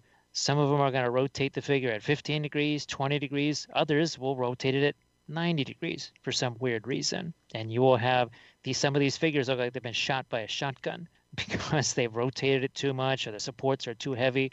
And then there's other ones where the supports are too light, and I got me a nice pile of goo sitting in my van and a whole bunch of supports with nothing attached to them. So I've seen it. Not wrong. I guess that's where that trial and error stuff kind of starts to play out. I'm to the point now where I will not, if somebody sends me over something to print for them, if it's pre-supported, I will request the unsupported model so I can add my own. Because I know that the margin for error and what I do is far less than whatever pre-supported nonsense typically comes out. It has been a real interesting. I just didn't realize that there was the rotation of the figure could make all the difference. I think I can print smaller stuff, so 28 mil, even 35 mil size figures, or a larger figure in pieces that I can spread out on the plate. If I try to print out anything large, like pieces of a dragon or a maybe 54 mil sculpt, that's a dance with death right there. The most common error I get, I call it a shelf error, where it's printing, and then it just kind of stops immediately, like a little shelf, and then sometimes it even continues past. But those happen on the big ones. People have given me setting after setting, and I've used the settings a million times. I went from 4-hour prints to 9-hour prints, but because there's so many different companies are sending me files, like you said, it's trial and error because they'll say, yeah, those settings work great for Artisan Guild, but I'm printing out a Gamma or I'm doing something from Signum. So, okay, what settings are going to work there? Then someone actually just sent me some resin saying, look here, Jim, I'll send you this resin. I'll send you my settings. I use it for Artisan Guild. All you should have to do is zero out your printer as always. I'm like, okay, because I'm already out of filters, man. I've had so many filters. Failures. I got no more filters. That's the other thing I had to try and score here pretty soon is some filters. Oh my gosh, so many darn failures. I've become an expert on straining resin. I'm an expert resin strainer. I like to be an expert resin printer. Resin straining is not as much fun as resin printing. I will give you, as I'm actually sitting out at my printer, straining out my vat as we speak. So I'm right there with you. We are professional strainers. Oh my goodness. Who would have thought? Well, heck, I don't know if it was driving you nuts for several months just trying to get a hold of resin and 99% and gloves. That delayed me. That delayed me at least 2.5 months. Either no gloves, no resin, no whatever. And because I would have been printing sooner, but you can't print without resin. And I was screwing around with one glove, literally trying to do this with just one glove. My other hand had paper towels wrapped around it, trying to use the same glove. No, that's not really working. That's a little too hazardous. So I just kind of set it all aside and, oh, look, gloves. And then all of a sudden I couldn't get actually it took me, I think, a month and a half just to get the FTM resin or FTM plastic spools. For whatever reason, there were some of them, but not the kind that people told me to get. Okay, I guess we'll just wait on this project then too. Sorry to sidetrack the whole thing into printing issues, but that I just see that it's grown so much to me just in the last 6 months, and I know it's been growing for years. Oh yeah, absolutely. Yeah, yeah, because we really worry about the side tangent problem on the podcast. Yeah, that's something we really focus on. That's never happened. I've never experienced a tangent on this ever. It's never happened. Chris, are you still alive, man? I just want to make sure. I'm here. Okay, just making sure, man. Hey, he's in Washington, so it's still early. It's only 10. No, I just got the thing of, hey, I got 100 new paints today. What am I going to paint with now? That's actually kind of a problem. It's whenever you only have 5 paints, you're okay, well, I don't have a lot to paint with. And then you get 300 paints. It's kind of... I was just starting to do, hey, I'm going to add one brush of this color, one brush of that color. I like that color. Let's try that out. And then I got all my war colors in. I got a new case of Citadels in for my birthday. I was like, holy shit. Lots of paint. Holy 6 new brushes. Which ones do I use? You whipping name. Or you just start using the oil paints, which only happen because of, well, Mr. C. It caused Adepticon to be canceled, which meant now I was in the process of mixing 130 containers to basically make my own oil brushes for Adepticon class. That weren't going to happen. And I said, well, I really don't need all this stuff because I've been using one set of 10 oil paints for 3 years already just for me. What am I going to do with all this stuff? You had me confused. I was like, hold up. No, I remember for a fact you've oil paints for last year. I've been using them for 4, but I've been using them basically every day since pretty much May. And to almost the entire exclusion of acrylics because the Twitch thing happened. That was never intended, but once the virus comes along, YouTube, basically, I don't know what they did with all their employees, but they put them in a box somewhere. And I tried to do a YouTube live in early April, and it killed the stream in 5 minutes and said, this violates our community standards. I'm like, I'm painting a horse. Oh, it's happened to other people. I know 2 other painters that one had a private stream, him and one other person. It was a class. It was one other person. YouTube said this violates community standards. Not only did they kill his session, they put a strike on his channel. What? And it took them a week to human review, and they said, oh, yeah, you didn't do anything wrong. But if you look on YouTube, every time you're in your channel thing, it will say, due to the virus, nobody works for us anymore. So we have these bots that destroy your channel before a human reviews it to realize that you weren't doing anything wrong. And I said, well, I need to be able to live stream. Been thinking about doing the Twitch. I've been researching it for months. I said, well, now's the time. Now's the time. Anybody else here? Himself? All right. Apparently we had a little bit of technical difficulty starting to... I'm here. I've been here the whole time. Same. I've been here. Okay. Well, on Is my... Larry? Yeah, I'm here. We had a glitch in the Matrix. He was talking about YouTube and all that other stuff, and all of a sudden it shut down. I was like, fuck, even Facebook has their bots out there killing it. Damn.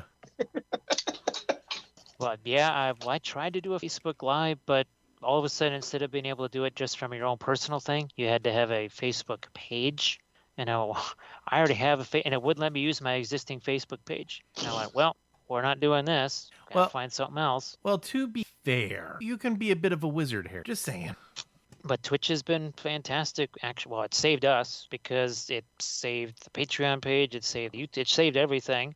And the companies that have been smart and done the virtual conventions and just said, this is our model now. I've done, 5 virtual conventions, and those have been pretty darn successful. It's amazing, to the point where there's a lot of folks in Europe that are saying, look, even if you start doing your regular convention again, could you maybe do a side virtual one for us? Because this was a blast. Well, I know they were talking about, like, Lynn. All right, so Lynn did Adeptic last year. I don't know if she's going to do it this year. She kind of got... People weren't exactly the friendliest. So there's some detractors and some bad agents. And I don't know if she'll do one this year. But at one point they were talking about, like, okay, this is the stupidity she had to do. Adepticant was really successful. They had teachers come in, they did virtual classes, virtual seminars, and everything else, and it filled in really well. Well, they put up a poll asking, like, hey, if we decide to do an online convention every year, what would seem like a fair price point? Just a simple question. And people lost fucking mind. Like, they were freaking out because of just floating a question, like, how much would we charge? You know, if we did one of these, would you it got to the point that there were so many bad comments and bad actors that they just deleted the entire thing. Like, people were emailing Adepticon, the people that run Adepticon, and they were like, they're trying to profit off of your name. And it's like, no, that's not what happened. It was actually a tongue-in-cheek thing, because Adepticon has happened every fucking year, just like Gen Can't has, and it's the people who can't go. This year, it just happened that Adepticon was the actual deal, and people were emailing Adepticon, and Adepticon came and they were like, hey, look, no, we didn't give them permission to use our name, but I don't think that's what's going on here. I don't think we're going to profit off of our name, and all this other shit. Like, I know for a fact Lynn lost a lot of money. She invested her personal money in this thing, and she was just floating for, like, future, hey, if we do this again in the future, what do you think would be a good price to pay so maybe we can actually break even or have money to use for advertising or prize support or anything else like that. Like, this podcast, we don't make money off of it. It comes out of my pocket, which is what happened with a lot of the Adepticant stuff. Me, it's not a big deal to throw $15 a month towards our host, and then, like, little stuff and big stuff. More money. Yeah, I don't, even if we took advertisers right now, I don't think I could ever recoup all the money I put in. But when you're talking about trying to form up a spur of the moment convention, you're talking thousands of dollars at once, not thousands of dollars over a 6-year period like I have. But she got a lot of hate, and it's like, why the fuck? She's trying to do something good for the community. She's trying to make it, even when the live conventions come back, that there's an online convention for the people who can't go to the conventions to do. And they're talking about bringing in the same classes, the same teacher. You know, I'm sure stuff like Jim and Yeji and all those folks would be invited to these to do classes, just like they would at Adepticon. And people got shitty about it, and it's like, really? That's what you're going to get shitty about? Of all the bad stuff that's happening around right now, you're going to get mad because someone asked if $5 or $10 was too much to ask for an online convention? Really, people? Heaven forbid you pay $80 for a convention. Oh no, Adepticon, you'll drop a Adepticon if you go, like, for a VIG, you're talking like $200 and something. And people, there's a lottery to get a VIG. There's a lottery to get premium. Like, we all went into this, and last 2019, we only got 1 VIG and 3 premiums. Or no, 2 premiums and 1 regular. That's how we ended up on the lottery. I used to try and go to PAX if you were in line before the things were even going, you wouldn't get a ticket because of all the scalpers.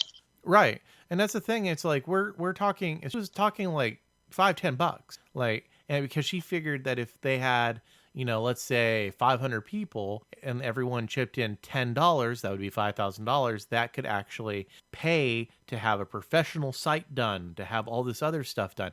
5,000 seems like a lot until you start factoring in the fact of prime example for Adepticant. And I know that Lynn, 2 other people worked over 80 hours that week and the week prior trying to get everything set up. 80 hours that they weren't paid for. Now, don't you think it would be nice that they could pay themselves a small wage and be able to offer the artist coming in like, hey, Jim, can you come to our show? We'll give you X amount of dollars to be a guest of one of our guests of honor, and you can do classes and all this other stuff, because that's stuff that you have to remember needs to be set up as well. So there's a lot of stuff, and to have a professional website done, that's $1,000, $500, and it was crazy, and people got upset, and it was $5 or $10. So people could have been like, I think $5's fair for people paid more than that. You go to a convention hall, that's a bottle of wine, and people are getting shitty about it. Sit down, shut up, quit trying to fuck everything up. Because now she honestly said she doesn't know if she wants to do it anymore. She had literally the online convention group with like 4,000 people, and she deleted it because of all the hate she got, because she was trying to do something special. And that's the type of shit really does. I wish I'd have seen every fucking name of every fucking person that decided to send her hate, because I would publish that shit and I would shame the fuck out of them, because it's douchebags like that fuck everything up for it. And that shit pisses me off. Because I'll be the first one to say that I will go to Gen Con because close. Adepticon's one that I'm going to try to go to now that I'm a little more heavily back into hobby. But a lot of LVO, all of those, they're really big ones around the country. I can't afford that. I've got 3 kids still up. So what you do for places like Adepticon is that you get like 5 or 6 people together and you rent a room. That's what you do. That's what we did. We actually got in a nice hotel. I think we paid an extra $100. It was like 700 instead of 200. It was 700 instead of 500 for 5 days. And this thing, it was worth it because you had free drinks. Every person that was registered in your room got a ticket for a free drink every day. They had a continental breakfast. And once you figured it out and you split it up between all the people we had, it was only like $125. So yeah, but to that end though, I mean, at the same time, for me to be able to go to some of these other ones that aren't nearly as close and spend, hell, even if an online ticket is $25, it's still a drop in the bucket in this hobby. Oh yeah, and yeah, that's I see what you're saying now, and yeah, you're right, because you don't have to go anywhere. The classes, everything is, and the idea is to try to set up an actual convention hall, almost like an MMO, where you can actually, people have quote unquote booths set up, and you can go and visit the booth. Think about WoW. If WoW was people hawking miniatures inside their little marketplace. No, and it'd be awesome, and I would go easily. Yeah, easily. That's the thing, and it was crazy. Just like the people who because I had every intention. I had the money set aside. I was fully set up to go to Gen Con. I was primed and ready to go. And when it was canceled, I was heartbroken. But I still went to the Gen Cant or whatever you want to call it, shopped some of the stores online and bought some stuff and tried to help support everybody, because that's the other thing with this. The cost of doing business for not just the convention runners, not just the hotels or any of that stuff, but for the businesses that go to these conventions is astronomical. I've got a buddy that runs a store close to downtown Indianapolis that he bought up a bunch of MTG stock and was primed to go to Gen Con, had it all sorted out, was ready to rock and roll. They canceled Gen Con, and he basically said, well, I need to set up an online store now. Otherwise, I'll never move in. I've got 10 grand in that. Well, if it's MTG stock, then that's kind of a misnomer. That's always liquid. I'm a hardcore MTG, and I also do a lot of, like, part of the break, I was really into Magic, and that's where most of my money was. And that stuff always has value. It's True. not a, he actually might have been better off if he would have held on to it, because there's such a spike right now that his $10,000 investment might actually a 15,000 outcome, or maybe more. So, but at the same time, it's still, if you got, because I mean, just for him, you're right, with it being what it was, it'd be that bad. But I know of a couple other companies that buy up stock to be able to move at these conventions, because they are things that are easier sold in person. There's a lot of companies that are hurting a lot because the conventions are where they make a lot of their money. And since they're not there, it's like, okay, look at it like this. You look at Adepticon and you go, okay, what businesses are there that are probably hurting because they weren't there? And I could list off my hand several, because there's prime example. Man, they made Shovel Knight, the last game they produced on Kickstarter, which I'm still waiting. But that company, they completely sold out their entire stock while they were at Adepticon. And they're successful, but they're a homegrown miniature board game company who managed to get their hands on it. One is an original game. The other one is a licensed product. It's Shovel Knight. And while they were there, they sold everything, all of it. Everything. They actually had to go and try to find additional stock that they had tucked away and bring it. But they generated probably $10, $15, $20,000 that they would not have if they had not been to Adepticon. And the same goes for Creature Caster, because you can go to the website, you can look at the models, and they look pretty. They're very pretty. But I tell you what, when you go to the convention, no. When you go to the convention, you see them in person, they go from being pretty to, oh my fucking God, this thing is beautiful. Irresistible. Yeah. Like there is no doubt of what this stuff, just like Badger Airbrush Company. I bet you Ken probably lost a little bit of money this year because of not being able to go to Adepticon. And he, quote unquote, lucky because he has his hand in multiple things. But that man goes to, if he goes to less than 15 conventions a year, I'd be surprised. He probably goes to more. And there's none of those happening. Luckily, he has a very well-known brand that everybody knows of and orders. But the fact that he couldn't go to conventions, it probably stung a little. And that's how it is. This is how little companies get known. Like you go to Adepticon, you see all the big players. You've got GW, you got Forge World, used to have CMON, who knows what the hell's going to happen with that company. Who used to have Privateer Press. But then once you go a little bit further into the hall, you start seeing these companies you've never heard of. Companies that, or you've heard of, but they're kind of smaller players. Or they're honestly, I met someone who decided to get a booth and put up some product. And that's the type of stuff that once you start getting into the deeper portions of Adepticon, it's the smaller mom and pop shops, it's the people that have hell, Reaper. Reaper probably lost money by not being able to go to Adepticon, or have ReaperCon for that fact. So Adepticon not happening cost us 2,300 hours of class income. Yeah, exactly. Look at all the artists that look at, because I know Jim's classes sell out and he's on the docket quite a bit. And same with Kathy, and that's money out of their pocket. And for a person, they're full-time painters, so that right there stings. It hurts. Well, and Jim, and if you don't want to answer this, don't. But ballpark, how much have you lost just by not being able to do convention? Well, fortunately, that's why the Twitch thing is critical, because that we went from facing several more instances of Adepticon to we just substituted Twitch for everything. To the point where I'm not even sure, outside of Adepticon, maybe ReaperCon, do we even start doing conventions again? Because we've been through this before. This happened to us in 2002. I still have a wall calendar. We used to do somewhere between 45 and 55 conventions a year. We would be at 10. We'd mail out stuff to the rest. I would write it all on a wall calendar to try and keep all of these conventions, because some like 5 of them are on the same weekend. So we try and write all these things on this dry erase wall calendar. I still have the one from 2002 that has no conventions written on it, because guess what? Nobody wanted to fly. Nobody could drive because gas was $5 a gallon. You couldn't mail things anywhere because of the anthrax scare.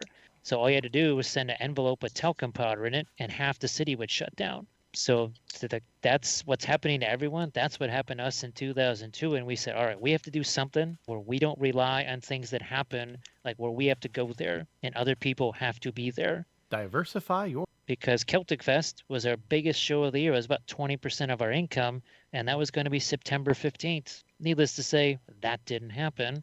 And conventions still happened the next year, but the loss of confidence was such that, well, the few people that went, they sure as heck weren't spending anything. We know there's some people, and I'm actually trying to coach them on how to do Twitch and YouTube Live and Patreon, because they're about to lose their business of, well, 30 years. They've been doing conventions for 30 years, and because without Gen Con, and there's already several conventions gone for next year, I don't think it's even worth for them to try and do conventions next year. They cannot survive 2 years of nothing. And I can guarantee, I can guarantee, I live in Indiana, Jay, our state is absolutely horrible right now. Yeah. Like the COVID cases, a lot of our hospitals are at well past maximum capacity, and Gen Con's not going to happen. It's absolutely not going to happen this year. We'll be lucky to see a convention before 2020. Who's going to want to, are 80,000 people going to want to jam into one place, to behind? If it opened, I bet you Gen Con would still be packed if it opened. But would they also want to be risking the lawsuit? Because all of that kind of litigation protection, that's all tied up in Congress. That's never going to pass. So no, they're not dumb. They're not going to open because of that. They're going to be held liable, and they're going to be like, oh hell no, we're not going to hold a freaking convention in the middle of this. That would be stupid. Who the hell would do something like that? And the other thing that's happened is that Teespring has come along, and conventions are like Reaper, they sold tons of t-shirts through Teespring. They're low quality shirts. They'll last you maybe 2 years tops, but you got a ReaperCon shirt and it looks neat. This company here, their t-shirts are super high quality, but we're in a throwaway world now. It's like even computers, that thing is 10 weeks old. Time to get a new one. That doesn't have enough power. You're getting a new phone every 2 days. So all of a sudden, they're like, even if conventions come back, they just like business. Why would you fly these guys around when for 8 months, 9 months, Zoom meetings have done the same thing, minus all the expense accounts? Oh yeah, we don't have snow days anymore. In my area, they don't have snow days anymore. They have online learning days. Like if it snows, they tell the kids, hey, during the winter, they're instructed to take all their stuff home every day. And if it snows real heavy, instead of canceling, they might delay it a little bit. But other than that, it goes to e-learning. So there aren't even snow days anymore in the modern world because they put the infrastructure into place to do online learning. God, to be 3 years ago and buy like $5,000 in Zoom stock whenever it was like pennies for the dollar. Shit. But I had to try, but there was people that like for ReaperCon, they want to do class and like, hey Jim, what camera do you use? And I said, well, here's the thing.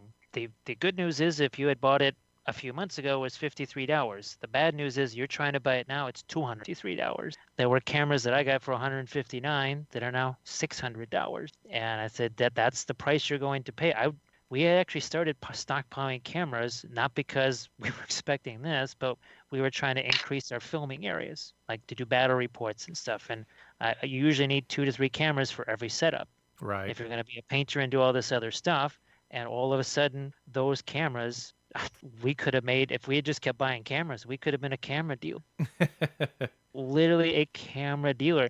There might have been people in helicopters showing up here just trying to take the cameras out of our house because all of a sudden webcams, everybody needs webcams. Right, Yeah. right. And I felt sorry for a lot of folks, and a lot of people are trying to do Twitch now, which is great. But the one part about Twitch is that they want you to create content for them 24 hours a day, 7 days a week, and never stop. And they will punish you if you do not. Like tonight, I was unable to stream tonight, and my Twitch income is going to really suffer for that. But I had to film these Patreon videos and do other commission stuff. Just had to happen. For me, that's okay because, well, the Twitch thing it's like a secondary, tertiary thing. These folks, they want it to be their main thing. They're not quite realizing that, all right, Twitch is forever. Once you start doing that, you're going to have to be a content monkey now. There is no I feel like doing it or I don't. You got to get on there every single day or at least 3 to 4 days a week. You don't need me to tell you. Yeji can tell you that. Oh, yeah. Being Twitch streamers. Yeah, she gets burned out. She's sitting there like, I didn't want to stream, but I had to. And that's the life of it. I didn't want to stream. If it's not a hobby, if this turns into a job, yeah. I do try. It's the same warnings I give people about miniature painting, because they kind of have this vision of it's their hobby. Now it will be their job. And I said, well, and whenever they ask me the question, so how do you stay motivated or get your mojo? I'm like, hunger and homelessness gives you powerful mojo. Well put, my man. Well put. Having to do bad things on the corner with the big man to try and pay the rent there, that is a very strong motivator. So those will instantaneously just stir your creative juices for sure. Dude, those juices are another type of juice you pick. I mean, that stage name I was telling you about. Like, if it wasn't for Twitch, I would have been reprising my career as an exotic dancer. Yeah, it's one of those things where you have to look. It's like, do I whore myself out on the camera and paint stuff, or do I whore myself out and it's December in Chicago? So it's one of the others. I mean, he can do it in OnlyFans. I'm still scared about this sock. I don't know, man. The paint sock. Well, if this was a video thing, you'd see him, because I have the socks on right now. It's just Blink 182. You're doing Blink 182. No, it's his paint sock. It's one thing he's known for. If you ever go to Fort Wapple, he'll have it on his. And I've learned now that when oil paints get on those, well, it's just like if oil paints get on your fingers, they will travel. Oil paints will travel. So unlike the acrylic paint, once it goes on the sock, it just sort of dries there and that's it. But that oil paint, it'll still be on that sock for a little while, so you best remember that it's there. But that's been the real fun. Boy, talk about some folks that are just kind of, they get crazy about the oils. Oh my goodness, it's kind of really died away. But in the beginning, there was a lot of weird resistance to the oil paints, like it was some kind of evil thing. It's just paint, dude. And guess what? People were using it on miniatures probably 20 years before you were born. So it's been done before. There ain't nothing new about this. Yeah. I remember whenever, I know you'd been using them, but you really had started getting into. We were on streams together, like at the post podcast, us hanging out, and you're testing new stuff with the oils. And yeah, I honestly, the only reason I haven't got into them is just because I kind of, whenever the podcast stopped, I just kind of took a break. After I bought the house and everything else, it was one of those, what do I do? And honestly, getting back into tabletop wargaming is really giving me that, hey, let's get everything up. Like, if you saw the studio a month ago versus what it is now, it's like, holy shit, I've got a lot of stuff done and everything set up. I bought another desk. I've got all the mics hooked in. I've got the board finally set up and running. And yeah. Well, I've got many hours of work ahead of me trying to basically set up an arrangement where I can try and live stream games of Lord of the Rings on the Twitch channel. Everybody's looking forward to that. Okay, folks, this is great. I'm going to take a whole lot of jiggering things around, and that's before I start making screens, try to get the stream deck working for it. There's a lot of equipment that's going to have to cooperate together. I love the fact that you just mentioned that, and I was heading to Amazon to look how much those were. I'm curious to see how much those are now. Oh, you don't have one yet? Oh, we have one. We got one. Oh, let's see. That might not be so bad, because most classrooms, you're not using something like a Stream Deck, or businesses. For stuff like us, we're doing way more complex presentations than they are. Right. Yeah, they're actually very, very popular with classroom. I remember a couple teachers were getting teased about, oh, you have a Stream Deck on your desk. You're really playing games and they're like, no. And they went through and they showed how they were using it in the classroom. I was like, that's freaking genius. They are really, really doing some good stuff with the Stream Deck. And to answer your question, large or the regular, because there's 3 different versions, a small, a medium, and a large. The medium, the regular sized one, is 150, and it's the 15. But honestly, the thing that I want, and maybe it's just because I'm old school, I want to pick up like they had back in the day with the knobs that you would twist for while you're editing videos to back it up like a frame or 2 at a time. I remember that. I used to have, it was a thing where, we would plug a couple of VCRs into it and stuff and mix and cut things. Oh my gosh. That was, I had one of those. Oh, it was for references for watercolors, because I would just take video of a cityscape or something like that, and then I would just pause the scene that I wanted or something like that, instead of having to use a still camera and have to get pictures developed. Remember those days? The 110 and 35 millimeter. And so also, the Stream Decks are used by a lot of industries, like people who.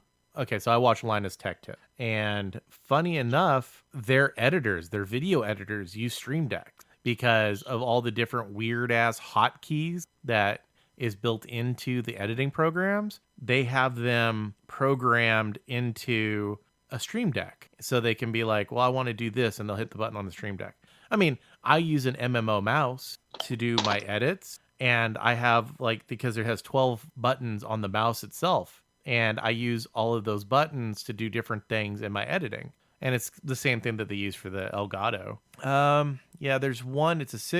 There's a 15 key, a 30 key, and a 6 key version. And I think I have the 15. The 15 is 152. The 32 key is $239. So, and I think the 6 key, if I remember right, is like $100, 120. All right, hey Larry. Hey, what?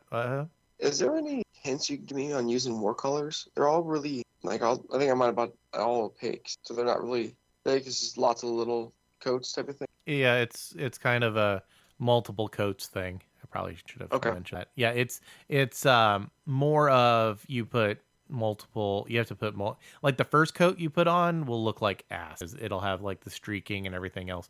It's it forces you basically to use two thin coats. One thing a lot of people don't realize, like with GW paints, is they are very thin. Like GW paints are designed to be thinned down. So if you're used to GW paints, then almost everything else is going to be really thin. Okay. And that's one reason GW paints are not as bad a deal as a lot of people say they are, is because if you cut them properly, the price per milliliter really increases versus here's a 12 serious time out of them. Yeah.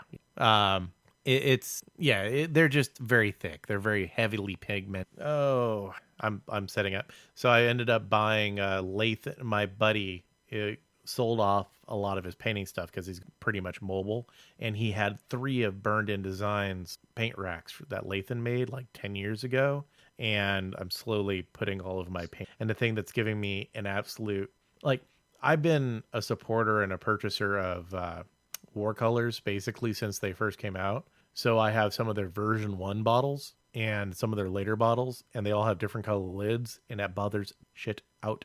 Bad part about it is I have some of their version 1 bottles where the color will rub off of it. Like the labels will literally rub off. So before that happens, I have my label maker, and I'm making He has fixed that problem since then. They came pretty fast. I mean, for where they come from, yeah, it's crazy how quick his shipping is for the fact that it's from Cyprus, I believe. Yeah. I remember I told you Greece, but no, that's George. Yeah, they come from Cyprus. So yeah, it's surprising how quick they get there. I ordered some bracelets from Ukraine, and that took almost twice as long. Oh, Ukraine is always horrible for shipping. Try ordering something from Italy. For a country that's not third world, they have the worst fucking shipping ever. Like, if I see a Kickstarter coming from Italy, I probably won't buy it. 1, the shipping is going to be outrageously expensive. And 2, it will take a month or more from the time it's shipped to arrive. The only other country that I have ever shipped stuff to that was even worse than that was Brazil. Brazil has an absolutely horrible mail system. When I used to play Warlord back in the day, the CCG, there was a big play group, and they were super nice guys. But you had to be very patient if you were doing an online trade. The bonus is they would trade very good because they understood that their mail sucked. So you were looking at a month and a half to get your cards from, so they were willing to trade a little bit extra, which was always nice. So we already did kind of a hobby roundup. Jim, what have you been working on hobby-wise in the last 2 years? But the big thing, really, all kidding aside, it's the oil paint stuff, because I've always been using it for years. First got the set actually about 4 years and 1 month ago. Now I think it was October ago when I got it. But this whole deal here, when I started doing the Twitch thing, people were just fascinated by the oils, and I said, well, they're way more efficient for me, as in now I can paint a figure in 75% less time with the oils, and it looks exactly the same, if not better. Actually, it does, because the oils are way more heavily pigmented. The colors are just astoundingly brighter, which is fantastic. They're going to last longer. There's a reason why they used to paint buildings and everything in oil paint, not acrylics. And that's really been that's the thing now. The gym does oil paint. And what I didn't expect was that now almost a day never goes by on Instagram or whatever when people don't tag me and they say, look, I just mixed my own oil paints. This is humorous because last year at 3 different conventions, miniature companies told me flat out, no one will ever buy oil paint. You're nuts. Because I asked them all, would you make a line of oil paints? I will help you. And they all said, nope, nobody will buy it. Well, there are now many dozens of people have gone out, bought paint, bought jars, bought agitators, and mixed them themselves because they want to have them. You could have made them yourself and handed them jars of oil. Instead, you put your head in the sand and ostrich yourself, and these people are just making it themselves. They're literally, and some of them are making their own labels like I made mine. So, and they're just, it's hilarious. Jim, here's the real question. You've made your own line. I'm guessing you're implying that you've made your own line of oil paints, right? No, because I needed a label or something on there for the classes, I just called them WAPO oils, just on a whim, just for hilarity. Well, if no one else is producing these things and you're mixing them properly to be used on miniatures, why don't you market them? You have the name, you have the recognition. I bet you if you were like, hey, I'll sell a line of 15 oil paints on the podcast, you'd probably get 10 people going, I want to buy them, to include myself. And well, the problem is they're all hand mixed by me, and it would take 10 of me to mix all of these paints and then 5 more of me to ship them all. And I would have to charge $8 a jar because I would have to pay all those 9 other me's. It is not practical for me to do it. Some company who makes paint has to do it, because shipping anything internationally is not something I'm ever going to do again. Then start it as, well, you wouldn't want to do oils international anyways. You'd have to set up a hub. You'd have to find someone in the UK to carry them because those are combustible, blah, blah, blah, and they cost a lot. But if you would start off with a base of, say, 16 colors, 18 colors. Like I'm looking at war colors. They have 18 what I call wedges, and start off with 18 colors and market them. I bet you that would be the market is there. Instead of driving your truck, which is how you make your living, why don't you go in your backyard and make food and sell that food? Because everybody loves your food. You're like one of the best chefs in the everybody knows you're cooking. They love it, but you're gonna not drive the truck. Instead, set up your barbecue in the backyard, because a handful of people want and by the way, it takes you as much time to cook as it does to drive through 2 states. And I know you would love that. I know you'd love a truck that would move that fast. But the problem is I can make more money painting a miniature while we're talking here than if I did 10 sets of oil paint. Fine. It's not a force multiplier. This is why I wanted miniatures to do it. They are the only ones that have the infrastructure to do this, because believe me, I was just trying to make paints for Kathy, and I was up all night just trying to make some paints for Kathy. And that was just a handful of paints. Yeah, so but it's not an easy thing that happens quickly. Are you literally mixing batches in like 1 ounce at a time? Yes, that is you take. But I just take an old blister pack. I squeeze some oil in there. Yeah, there is no machinery for this. There's just me squeezing out paint, taking a brush. All right, let's add a little bit more thinner. Oh, that's not quite miniature paint consistent. Let's add a little more thinner.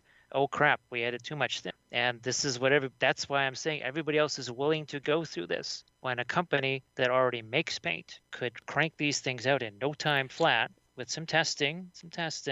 Now a company has agreed to make them. Unfortunately, they got involved in other things, and the prototypes I was supposed to have in October, I haven't heard about in 2 months. So see, that's the problem. Where it is. The thing is in my mind, I'm picturing mixing this like a couple gallons at a time. No.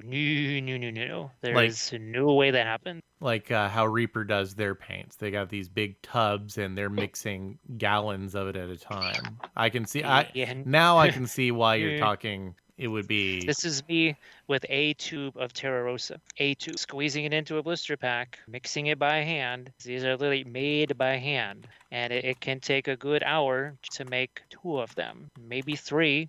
I can do maybe 4 now in an hour. And that's just because I'm familiar with how much to mix with each one. But when it's a new paint, because that's the other thing too, is I have tried out all these different paint companies because it's been research. It's, well, okay, Williamsburg paints are on sale on Dick Blick. They're normally super expensive. Are they worth it? Because all these questions come up on all the Twitch sessions. And I've been using interference paints. Basically, I have color shifting oil paints. I have metallic oil paints. Anything that you guys can do in acrylics, I can do in oils, only a lot faster because I can be doing 10, 12, 20 figures at the same time. And the nice thing is that if you don't like how something is going, you just take a makeup sponge and you wipe the paint off. And I've done it several times. I was doing some freehand on something. I said, well, that freehand's not quite right. I wiped it off. I did it a second time. I said, that's closer, not close enough. Wiped it off a second time, and third time, oh, all right, now we're good to go. Sometimes I'll just wipe something off that's fine, just to show people, like, yeah, you can just wipe this away, do something else. I changed the color on something. It went from red to green. Amazing. And they're cheaper. Believe it or not, we call contrast paints pieces of 8 because they're $8 a piece. And for 5 jars or 5 units or 5 pieces of 8, you can get all of the oil paint, brushes, the thinner, and makeup sponges to last you for years for 5 jars of contrast paint. $40, pretty much get everything and it will last you. Whereas a jar of contrast paint, most people burn through that in like 2 weeks. Not a bad option. Oh, and guess what actually has capillary action? Oil paints. Contrast paint, when you see the capillary action of oils versus contrast paint looks by comparison. And again, the brilliance of oil paint, when I'll show people something that I did OSL on with fluorescent acrylic paints. And I will show it next to regular oil paint. And the thing with fluorescent paint, it kind of looks like, the 1940s color movie that's faded versus Technicolor from the 1960s. It's that dramatic of a difference. Damn. All right. Yeah. I've been meaning to look into getting some oils anyways. Here's my question for you, Jim. And you are the person that I would trust if you say yay or nay. Can you airbrush oil paints? I would never do that because there's no point to it, because you would have to do all the things you'd have to do with the airbrush, right? Masking the figure, all this other stuff.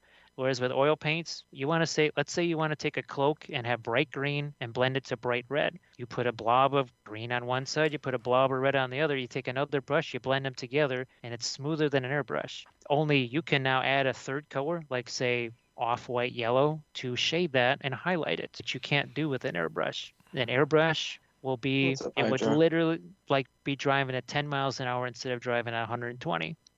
There's so much extra work you would have to do, plus the fact that now you'd have to find out, and you could only ever paint transparently with the oils. You could never get titanium white, or you also don't want to be spraying cadmiums. That's probably not your best bet. You probably don't want to spray phthalocyanide green. Just thinking, just kind of pondering that.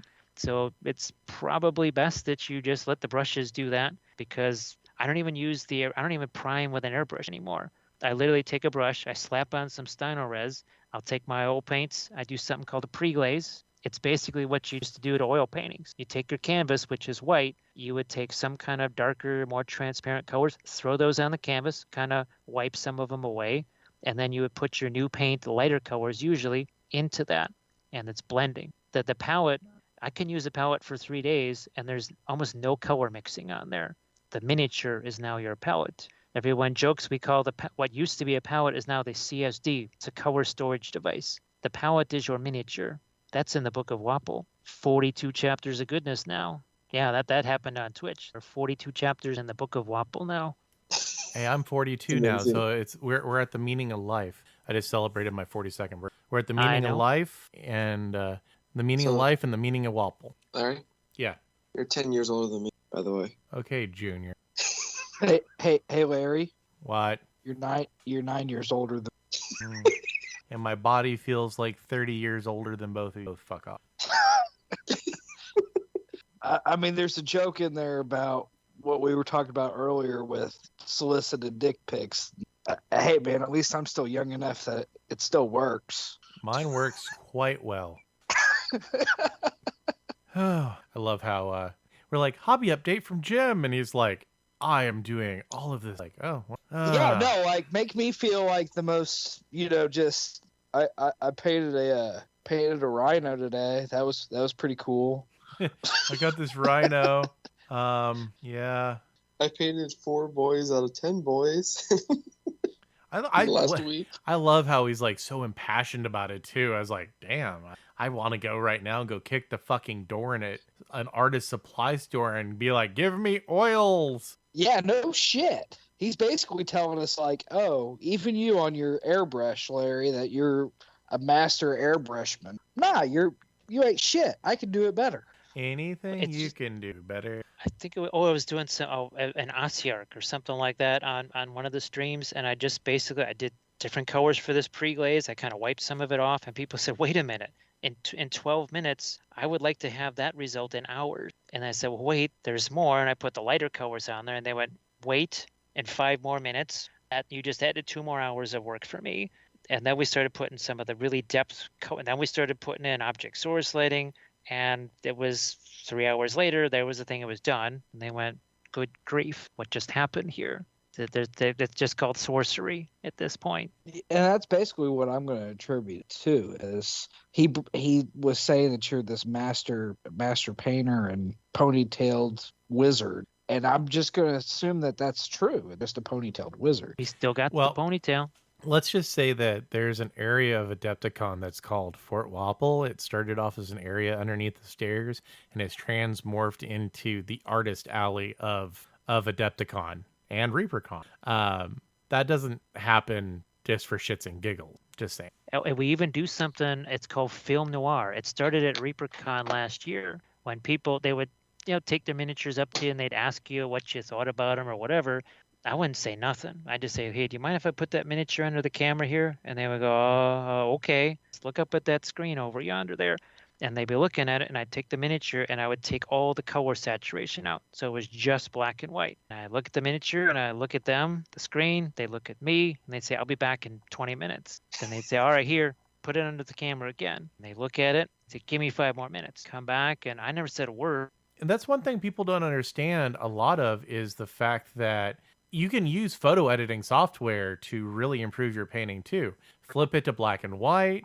You can adjust the different levels and everything else, and that will actually bring out the mistakes and other things that you need to. Flipping a model to black and white is something that, hell, even I've done to look at my own piece. Well, let's just say a lot of when they have to start talking to people again, they're going to hate me. Because we have now talked about the 5 types of contrast, the least of which is value contrast. So I've trained them all now. So when they go up to somebody and they give them, what do you hear? Push the contrast, pump more contrast. Now they're all trained to say, what type of contrast? Which one of the 5 do I need to manipulate in your eyes? And they'll be like, huh? Because value contrast, yeah, whatever. There's color contrast. There's saturation contrast. There's edge contrast. All of these different types of contrast that you can just clearly illustrate by, we call it film noir. It's just you kill the color and they'll be amazed. I'll put 2 miniatures next to each other. They look exactly the same. I bring back the color. All of a sudden, now they're 2 entirely different colors. Or better yet, I'll have a cloak next to some skin, whatever it is, and I'll kill the color. It all blends together. It looks all gray. You bring that color back, there's this stark contrast because one is the same value of red, one is the same value of green. Or one is super saturated blue right next to very muted tan. They look exactly the same when you kill the color. Color comes back, your eye just goes, give me some of that there blue. I want that. I don't want that other tan garbage. That looks nasty. But give me that blue stuff. And they say, holy smokes, and it's really helped a lot of people to the point where they're like taking their phones and someone actually posted on Instagram their picture, regular photo, then film noir. They already posted on Instagram like that. So film noir, as we say, has value. Nice. It's the thing. Like you said, it's the Book of Wapple. I'm just going to point out the fact that The Joys of Painting was It was filmed like 10 minutes from my house, and the market here is very reasonable. Just saying, Jim. Just saying. You could be the new age Joy of Painting. Let's see. What was the latest? Oh, yes. for jokes, people would say, "Oh yeah, Jim, you should cosplay Bob Ross." Well, then people started making memes that would be like, "No, Bob Ross cosplays Jim." Oh, that's blasphemy. Yeah, I don't I know love how I you. feel I about love that. you, Jim. That's blasphemy. ASMR, baby. Actually, someone has now sent me 2 Bob Ross books, and one of them has a 10-page chapter just on ASMR, and that's where it comes in. That's the thing. People are like, Jim, I can sit my kid or whatever. They can be raging, ready to set fire to the universe. I sit them down in front of you, and it's like they've just been tranquilized by a horse tranquilizer or something. You do have that voice. I'll give you that. You do have the voice. God, Hydra, you're so meowy right now. Sorry, my cat Hydra is meowing at me, telling me to go to bed. Meow. Pretty much. So Come and pushy. Pretty much. odd honestness. So the end goal for Noble Pursuits, which is currently my 3D printing company, is I actually want a brick and that's my For 3D my big for 3D printing, honestly, it's not a brick and mortar. It's more of a warehouse with commercial grade freaking ACs, and you're running like 50 printers. Sadly, if you're not wanting to print out like 50, 70 things, well, to get into, I'm not 70, more like 3, 4, 500 yeah. in print Well, farms. and ultimately, I want the 3D printing. It's an easy avenue to get tied into the community, and it's something people like to see, something people like to play with. Well, the bad part about getting into the into the gaming market and trying to open up a game shop, especially, okay, so I know the area that you're in relatively intimate, and I know your competition. The problem that you're going to have is the fact that you have the GW brick and mortar on the north side of Indy. You're going to have the only Magic the Gathering Premier Pro store in the entire state of Indiana is on the north side of Indy. You've got there's a comic book Indy, and then if you travel north to like Anderson and Muncie, you're competing with some of the oldest gaming shops in the United States. So True, I know. You're in a very, very bad spot to try to open up a gaming shop. And opening up a gaming shop in general is usually not a good idea. It's not and trust me, I looked when I got out of the military into getting a loan and opening one up. The profitability of something like that is so freaking low that you'd be better off. You would make more money getting a job at McDonald's and flip fries. No, and you're not wrong. It's a labor of love thing, and I absolutely understand that. Absolutely. But back to what I was saying. So my brick and mortar shop, right?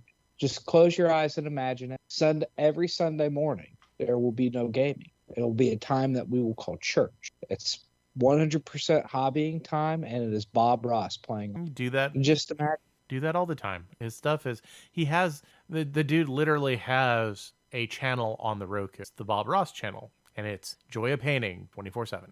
Yeah, I'm right there with you, man.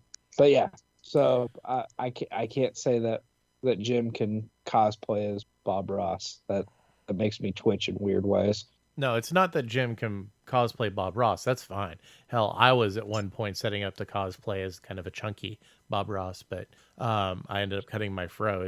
It's Bob Ross cosplaying Jim. Yeah. As much as I love Jim. Now, that being said, the Bob Ross experience is happening 10 minutes from my house in the studio where he used to record The Joy of Painting.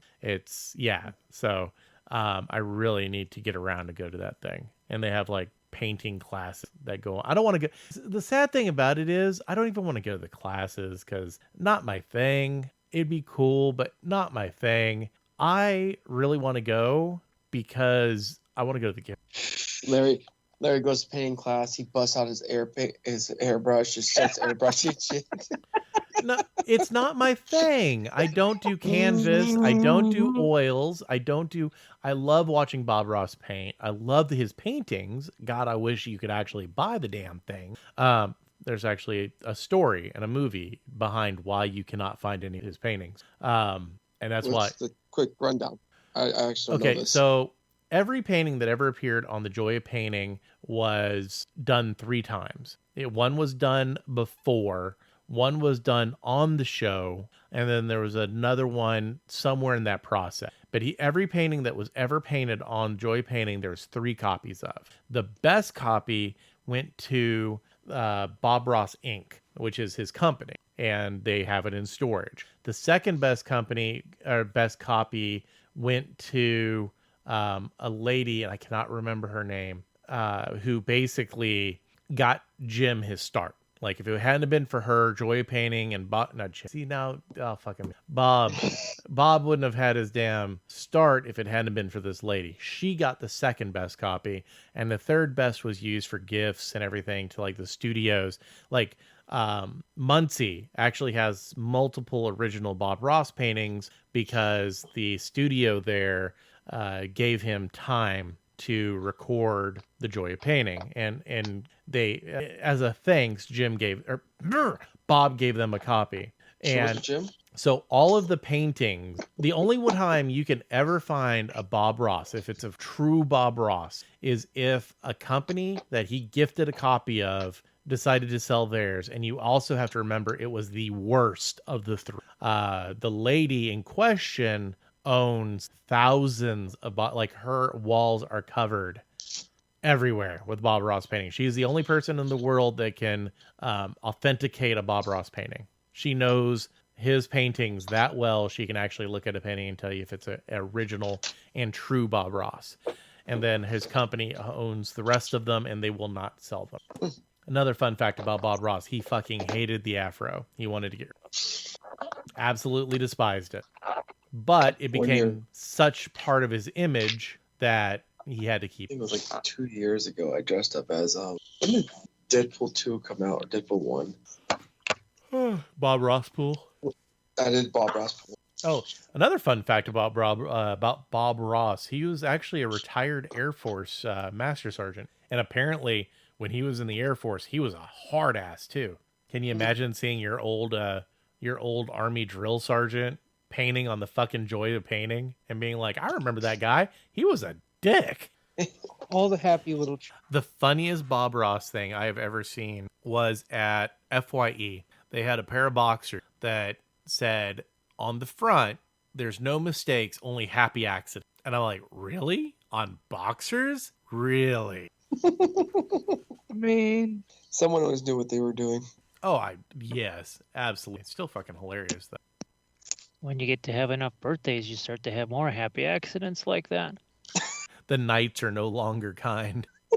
Oh, Millie, I'm really happy. I'm really happy that the mixer is up and running. There's one thing I have to do. There's a slight, y'all probably can't hear it. Listeners probably can. There's a slight buzz coming in from this on the Skype channel, and not 100% sure why, but I'm going to order a Griffin iMic, which is basically a USB sound card, and plug in the in and out, which is what they recommend for laptops anyway, and does have dedicated 3.5. Something in those 3.5 is causing a buzz.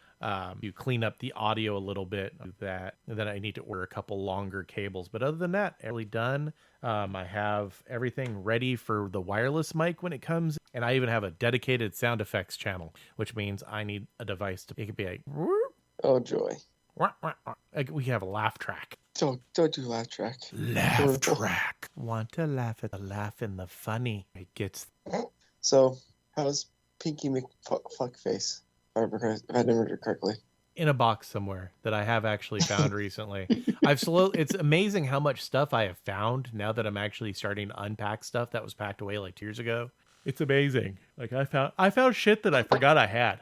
Like, you know how bad that is whenever you have such a shelf of shame that you literally find objects and you're like, fuck, did I buy this? Like, literally, why did I buy this? I have no idea. You ever had that problem, Jim? When you look at that shelf full of ball gags and wonder, did I really need the red one? Kathy ordered that one special for the rough day. Oh, that was the cadmium red one? Oh. You know, the funny, you mentioned the cadmium red. If you read the Reaper, one of those two companies, if you actually read their reds, they say not to airbrush. It says it right there on the model because they actually use cadmium in theirs too. Rule of thumb to anybody listening, if it has cadmium in it, do not airbrush it. Don't do it's bad news. It's poisonous. Very poisonous. And yeah, like Jim said, if it usually has the name arsenic or cyanide in it as part of the name of the color, it's not there for show. Don't fucking airbrush it because once again, poisonous. The one thing that has come up and it's been interesting is people said, well, but I like my brushes. I said, well, look, even oil paints aside, first of all, you don't want to be licking your brush anymore. But I would tell them, I said, look, in art school, if we had brushes in our mouth for any reason whatsoever, we would be admonished immediately. They'd say the brush belongs outside of your face, not in the face. If they caught you a second time, they would take the brush away. They caught you a third time, they'd take the brush away and give you a binky because clearly you needed something in your mouth to suck on. Because they said you just paid $20-something for that brush. You do realize that the mouth is part of your digestive system, which is designed to break down organic material like your brush. So maybe find some other way to. And it's kind of funny because there are people, and it's other Twitch streamers that say, yeah, I wish I never got into that habit, but they may be using the P3 paints or whatever. I think those were the guys that got that whole brush flicking thing started. It's like just do a little Google search on the what were they called? The girls that painted the clocks with the radium. Yeah, look up radium. You'll never lick a brush again after you watch that. Yeah, that one is pretty bad.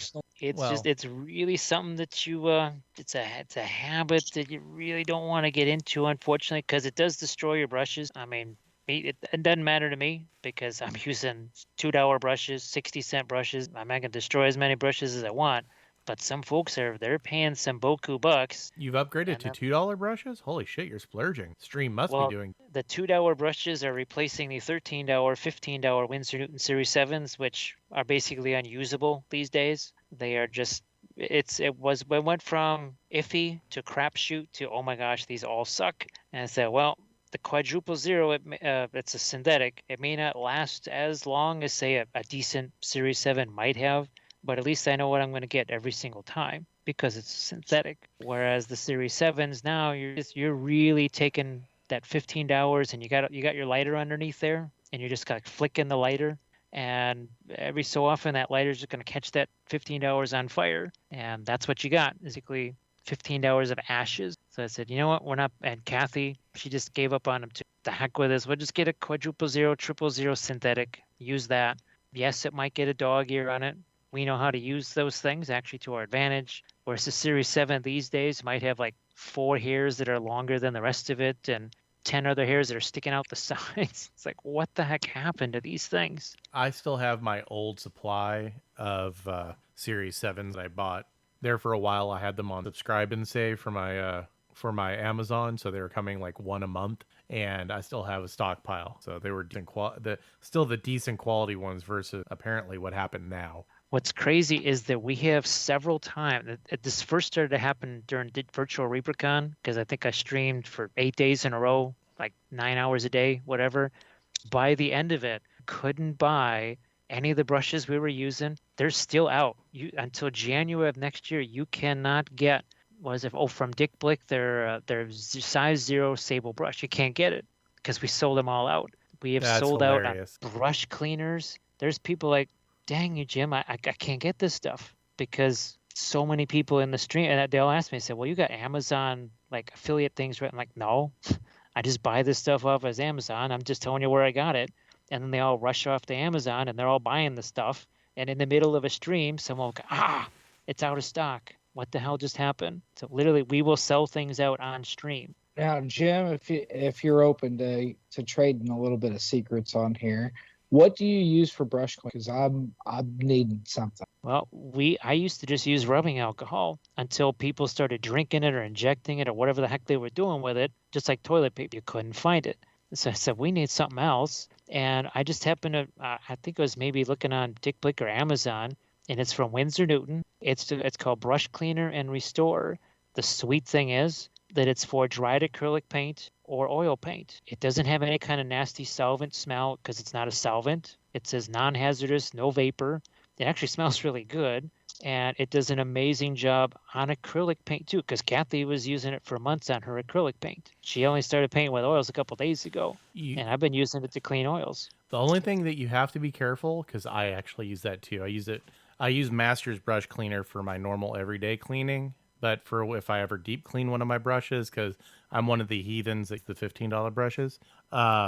If you do decide to use the Winsor Newton brush cleaner, be very careful not to get it on the handle. It will strip the paint off. But that's the most fun. That is the most fun part. I got all these handles with like no paint. I'll intentionally get that stuff on my fingers. And you'll sit there and pick at it while you're looking at your model, or looking at whatever you're painting for that matter, trying to figure out your next step. You have something to pick at on it. I have a Series 7 that cannot be stolen because it literally has a fingerprint of mine etched into the enamel, because I had some on a fingertip and I grabbed my brush after cleaning it and it etched my fingerprint into the brush itself. It's actually kind of cool. Yeah, that's what's sweet. It's you're identifying your brush. It's you're marking your brushes like a dog marking a telephone pole. Oh, and another great thing about it is if you get paint on your desk, you can actually spray a little bit or drip a little bit on there, and it will pull the paint off and it won't damage the desk. It's the Winsor Newton brush cleaner and restore is actually really freaking awesome. It has a lot of purposes. I use it for cleanup. I use it. The only thing you have to worry about is it does make your skin a little funky afterwards. I don't know if it's it's almost like an oily, dry feel. It's the only way I can describe it. But as far as I can tell, once I wash my hands and there's no damage, if anything, it might exfoliate. Like there might be some dead skin cells that wash away when you wash your hands, so your hands are almost smoother and softer. That stuff got so popular that when I needed to replace them, the only thing I could find was a 36-ounce container because all the smaller ones were sold out. This was literally about a week after I started showing it on stream. I even do a little demo where I'll take it and I'll put some on a paper towel and wipe all the paint off of my thumb, like in 2 seconds. And I'll say, yeah, this is not because that was the other thing, like, oh, I need like a gallon of all this poisonous solvent. And I'll hold up this tiny little thimble of brush cleaner and another tiny little thimble of thinner. I'm like, this is it. There's like 5 drops in each of these containers. That's all that's out on the table right now. And it's because people there's all these weird safety things, right? It's like, no, most of the stuff you're doing is more deadly than any of this stuff is. And it's like, yeah, you're using the cleaner that you're using is the same stuff for acrylics. People ask, like, you need a different set for oils like brushes, right? And no, I was just using this thing for acrylics 2 days ago. It's the same brush. It's the same cleaner. Literally everything is the same, even the same parchment paper. The difference is it's glued to a piece of cardboard instead of in a wet palette. It's the same damn parchment paper. And once people hear, it's like, yeah, there's really nothing different except the productivity and the ease of use. And the thing is, now that I've been filming all these army painting series and the stuff dries, there is nothing sweeter than glazing, say like phthalo green or alizarin crimson, some kind of super saturated oil paint over dry paint, because oil doesn't have water, so therefore your glazes have no watermarks. Like contrast paints, right? They pool and they leave weird watermarks. Oils don't do that because there's no water. And you can start blending wet paint into those glazes and just push those things around. I went, oh my goodness. Because for a while I thought, yeah, if it dries, then what's the point of using the oils? Then I realized, no, you can actually literally blend oils on something that is dry. I've even taken half-painted acrylic miniature, finished them up with oils. Literally all these things because people are like, well, can you do this? It kind of makes sense, right? That's like with the 3D print. When I started doing that, I didn't even know what questions to ask. People would say, well, what kind of error are you getting? I said, I don't know. I don't know how to describe it. This is too new for me. And they'd say, well, what settings did you have? And I'd have to go down there and look because I didn't have the settings memorized or anything like that. So I can understand why people would have these questions. That's one of the reasons why I actually started doing the 3D printing, so I could know what it felt like. Just have to ask people, man, I hate to ask you this question again, but what were you talking about there? So, all right, that type of resin, what makes it different to this type of resin? And okay, now if I just quadruple my printing time here, am I going to lose resolution? All these things how would you know until you're someone like the people we got on air who have dealt with those digital printers over and over again, becoming expert strainers.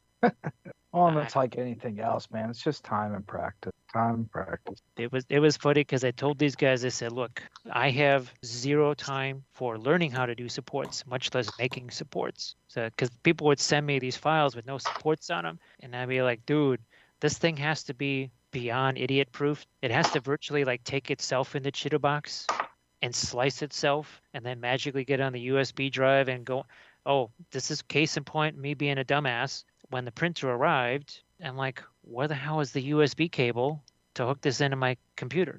It came with a USB drive. Maybe that's some kind of software that runs it, but I need to be hooking this up to my laptop. How am I going to get the files on there? And people are like, no, there is, you don't connect it to your computer. You just shove that stupid USB drive in there with your files until the USB drive fails or your screen fails, I guess, because apparently that happens a lot.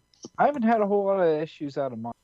I rotate a lot of stuff. Because there's a lot of things like that. I'm like, okay, the USB drive is wonky. And then I'll hear people say, wow, yeah, I had to replace my screen twice so far. And I'm just hoping that maybe some of the, I don't know, what are some of the big new things that are coming online maybe for next year as far as new types of printers that it's just, this gets easier, this gets faster, or is there really nothing like that? Not a whole lot from what I've seen, it's been more size. Resolution will be a thing as well, but it's from what I've seen for part, it's going up in size, being able to do larger scale stuff on a resin printer, which I really it just all depends on. For me, one of the reasons I wanted to have the printer was so that I could basically take things, scale them up to 72 mil. 72 mil figs, they're hard to find. There's really not that many of them relative to just regular STL files. I mean, I ran across 3 new fantastic sets of STL files that would be fantastic as 72 mil, but if you're going to do that on a current, what's the size? Maybe 5x7 usual vat, or is it 3x5? 3x5. 3x5.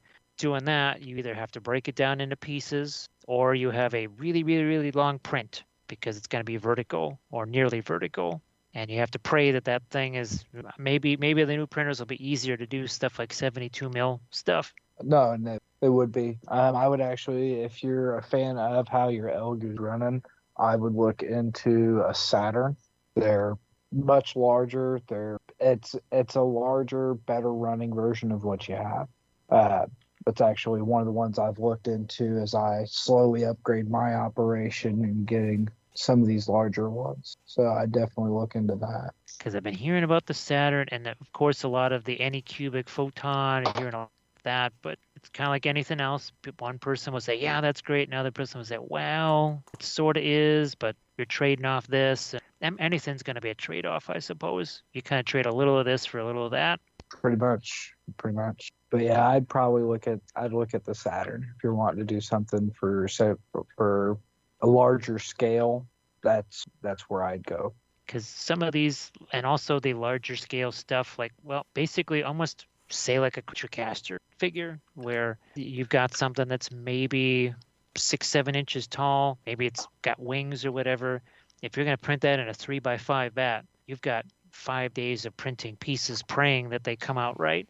Maybe a larger thing, you could cut those pieces in half and maybe make the pieces a little bit bigger, because it's amazing how big some of these, I'm seeing these colossal dragons to print out. That's going to have to be a lot of individual prints of pieces right there to get that dragon to come out with those big old wings and his body winding around some big old rock or something like that. And that's what a lot of it is. I mean, they've got, like I said, they're just going to keep making them bigger and bigger and just fine-tuning it. As far as the issues that you're having, hit me up tomorrow at some point. I'll be around the house all day. I could try and help alleviate some of your pains. Yeah, because there's one strainer left in the house. That's all there is. After that, we have to try and find ourselves some more. And I just, I think what it was is I had printed a bunch of stuff from one company. It all went great. And then I tried to print something from somebody else, and I went, wow, that's rotated really weird, and wow, those supports are done completely different. And all of a sudden, it was fail, fail, fail. It went from good prints to sudden fails. What the heck's going on? Why was I having success and all of a sudden can't make a print anymore? Well, and don't get, because I was working on a project for was actually for a buddy of Larry's. Threw everything on the printer, first print, nothing came out. Changed a couple little things, tried it again, nothing came out. And ultimately broke the machine down, cleaned everything, oiled it, put it all back together, ran it again, and it ran perfect. So a lot of it's just maintenance, for lack of a better term. And the other thing, I know once I started to know a little bit more, then I started to say, okay, what about temperature, humidity? Because it was friggin' hot this summer, and I was wondering if heat or humidity was maybe not causing the failure, but making something more likely to fail. Or if using that setting when it's 82 degrees in the basement, maybe not the best thing. And I've got mine set up out garage. So, I mean, and I ran it all summer long without any major issues. And then I've run it through the winter in Indiana now. So, I mean, it's been, I wouldn't say freezing my garage, but it's been 50s consistent versus in the summer, it's up in the 90s in my garage. And no real changes or anything like that. So I wouldn't say that humidity, it's either machine maintenance, which is typically just easy stuff, cleaning it up, making sure your screen is clean and everything else, or it could just be something goofy in your settings. But I've got a couple different setups that I run depending upon what I'm printing. Yeah, I think the other thing too is I have the airbrush for the was it N90 mask or whatever. I got a respirator for that, and I had a kind of filter thing going. But boy, that resin stuff, that is pervasive. And I basically have to rearrange my basement area because I thought that printer should be small. I don't need a large area for it. And I realized it has a blast radius. You need to be able to move around and do things. You can't just have a small space for it. So among the other things I have to do is create a dedicated space for this of its own off to the side where I got room to maneuver, especially just in case that bottle of resin spills, which I've literally seen YouTube videos of people, they're trying to do a how-to thing, and next thing they've knocked over their resin or they've done something, and boy, that resin, it's like a resin pour on a diorama. It will find its level. It will go everywhere. Dang, that stuff will get everywhere. Well, and I am not good about it. I do not wear my gloves. I do not wear my respirator or my masks or any of that stuff, so I'm not the one to take advice on that stuff. But as far as the dedicated space part, I'm 100% right. I've got a Rubbermaid garage cabinet that I inherited from my mother-in-law that it's got the 3D printer in it. It's got all my resin in it. It's got all my cleaning supplies, my tools, everything. And that is its home. And then I've got my workbench that is now dedicated to just that, which is nice. It all accelerated so fast. I don't know, about the last year and a half, I've been real curious about it. Didn't want to fall behind the curve. I thought, actually, if you get in earlier, when the printers are a little bit more difficult to work with, when you get devices that are easy, that are really truly plug and play versus plug and pray, kind of is what we have maybe right now. All of a sudden, everybody's just like, here, Jim, I need you to print this file so that you can pay it on stream. I'm like, whoa, okay, just got the printer 2 weeks ago, still just trying to find resin. So everything has happened so fast this year. It's just because of the weird circumstances. And I did not expect to have 3D printers at all. And of course, there's so many things we'd love to use them for. I love to use them just for printing out parts of buildings so that I could build my bolt action Stalingrad table, where I could literally have buildings that look like something out of the late 30s, early 40s, just instead of having to make all these parts by hand, print windows, doors, stuff like that. That's flat. A printer should say, yeah, I can do all the windows and those crenellations on the top of buildings. Yeah, there's enough of those old 1930s, 1940s buildings in Indiana and downtown Indianapolis. There's tons of those around, and just that certain type of look right there. And if I can print those things out instead of having to try and make them by hand one at a time, even that would be super helpful. Or printing out skulls so I don't have to buy boxes of GW skulls. I get it. Yeah, it's really sad the day that GW the most profitable or the cheapest skulls. I always thought it would be like Reaper and stuff. Nope, you buy one of those boxes of skulls from GW. The price per skull is actually pretty damn cheap. The only thing I wish was in there was they have a variety of heads, but I wish there was like ogre-sized skulls and some giants. They kind of went towards the chaos side of things with their alternate skulls and the orcs, which is okay. It's neat. There's even some Nurgle skulls in there, but I just wish they had maybe 1/5 of a sprue that was something like ogre-sized things. That would be cool. That would be cool. Because it is just a lot of,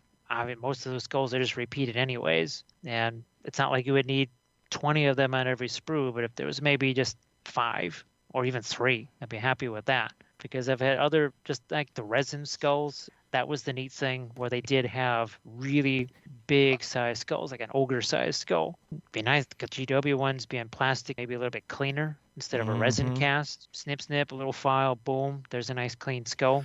Because it ain't a base unless it has a skull on it, baby. I was actually thinking about that because I was thinking about doing Mad Max kind of thing with my Speed Freaks. Oh, do it. I was also talk thinking about it. I'm going to do it, but I was thinking about my next boys go out and buy like rubber tires and cut the tires, make those his shoulder pads. That'd be pretty cool. You can I find actually Lego. yeah, I was about to say Lego would be your best bet. Yeah. Right size, rubber, tread, #1 tire manufacturer in the world. I was thinking like I could do that and look better than my painting job. I can just totally go along with the Speed Freaks Mad Max look they do. Yeah. That'd Fun fact, Lego is the actual #1 tire manufacturer because of their little tires that they have for cars and how I many did they not produce. know. That is hysterical. Yep. I love the magazine Mental Floss, and they have it's basically a factoid magazine. If you know John Green and Hank Green, it was a magazine they do. And it's hilarious because it was when John Green was the famous brother, and now all of a sudden Hank Green has kind of gotten up there a little bit too. But it was also when John Green was a producer of a magazine versus world famous author. All right, gentlemen, I hate to say this, but I think we need to wrap this. I kind of agree. I'm getting tired. I'm not even painting more. I'm just playing my Warhammer phone game. I am putting drops of paint on lids of lids on paint, and even that I'm having to like concentrate way Yeah, much. like this stupid game I've been on to lately, and I don't know. All right, so thank you for joining us at Models Workshop After Hours and our little test to see if everything is hooked up right. So yes, a couple little bugs we still need to work out, and I'll be working on those. But otherwise, you're back, baby. You might just get a little short episode. This was supposed to be a short episode, and 3 hours later, we're back to our normal shenanigans. What the fuck? I didn't even know you were recording. I thought you were just doing some tests. That is sitting here painting. That is Painting and finishing work. That's all I've been doing. Oh, Jim, by the way, we're recording. Don't worry, Jim. I After a didn't while, know it's either. like, it sounds like he must be recording things because he's either that or he's really trying to simulate that fictitious Facebook audience. I do know. Even if I was just chatting with friends, this is pretty much me. And here I am on my phone using Skype. Yeah.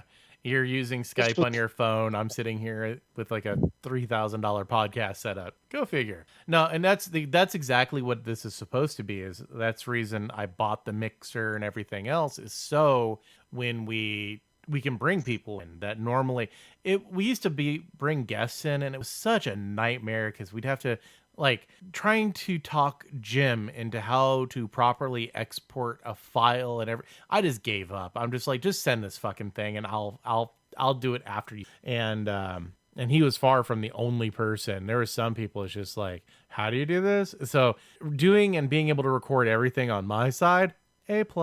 Downside is whenever there's a hiccup with Skype, it shows up on the recording. Not a big deal. Actually, if anything, it gives more of a authenticity to our rough recording style. So, oh God, it's so long since I've recorded. What episode on? Should we just start over? I think it was in the 80s or something like that. Maybe. No. We're this is this is episode 116. Oh, this is episode 116, and we've had 4 quickies. Me sitting in my car talking until I can't talk about run out of shit to talk about. It's like I can talk 90% of the time if there's people there. It's that 10% that feeds my let's talk about. I'd call this success, my man.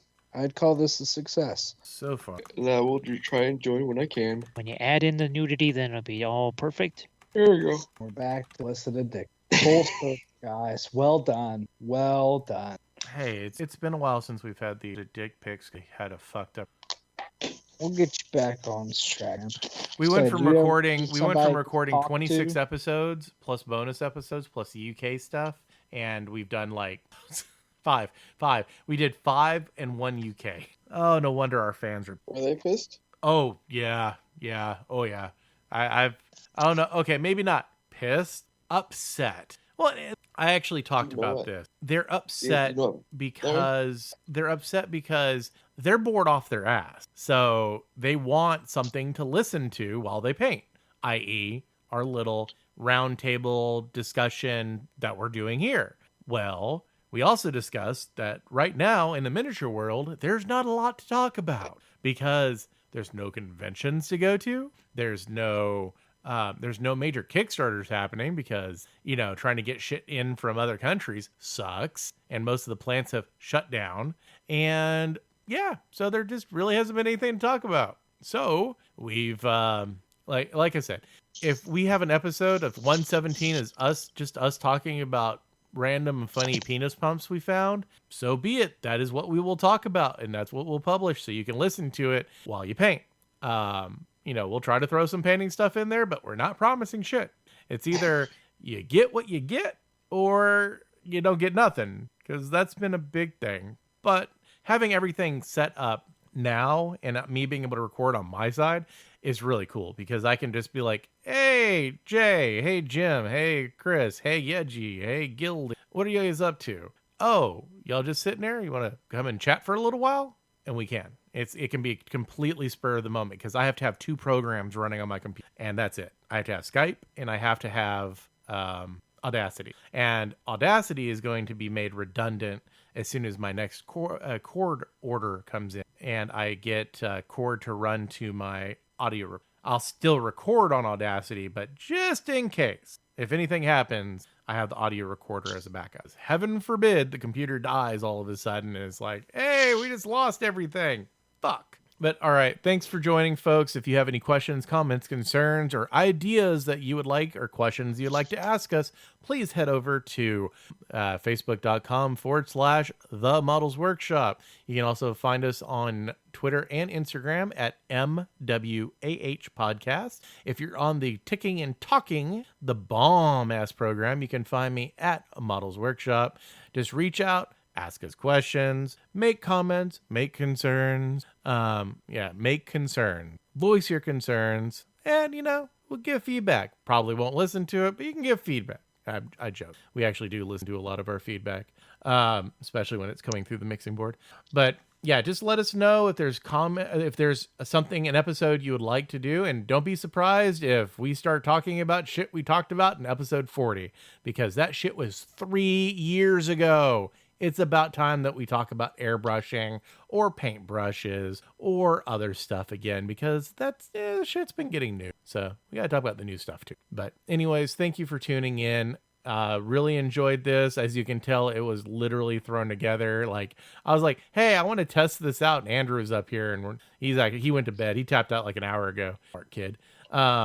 It's just one of those things where, like, hey, let's throw some people together and let's test the equipment out. It works. Anything else y'all like to end with? I got nothing. I would say just this is a great time in the miniatures community. You got all the 3D printing stuff that's going on. You got lots of really amazing basing products that are coming out for lots of different companies. Your life is getting easier because this whole Twitch thing got us thinking about technology, and it got us to thinking 20 years ago when we first started painting miniatures, there was like these hunks of pewter, maybe a brush, and a few jars of paint. When you think of what is now 20 years later, it's unbelievable. So I don't know. I think it's a really cool time for miniatures. And then obviously, if anybody needs help or has questions or has a project they're working on for any kind of 3D printing work, you can find me on Facebook at IN Noble Pursuits or TikTok at Noble Pursuits as well. I'm more than willing to help. And Larry, honestly, thank you for having me on, though. This has been fun. We need to do it again. Sounds good. I'll honestly, there's the Angry Warm Gamer is recording. I'm in his Discord group, and they're recording a podcast. And they're like, I was like, hey, you want a guest? And they're like, nah, we're good for today. And I was like, well, fuck you. I'm gonna record an episode myself. I do it myself. Right? That's exactly what it was. And I was like, hey, you want to have a guest? And they're like, no. I was like, well, fine then. I'll just do my own. Huh. But yeah, if you need another podcast, Angry War Gamer is pretty cool. He's actually in Illinois, right off of 70, right as you cross over. He's another dude I met on the TikTok. But all right, folks, I'm going to go ahead and hit the stop button.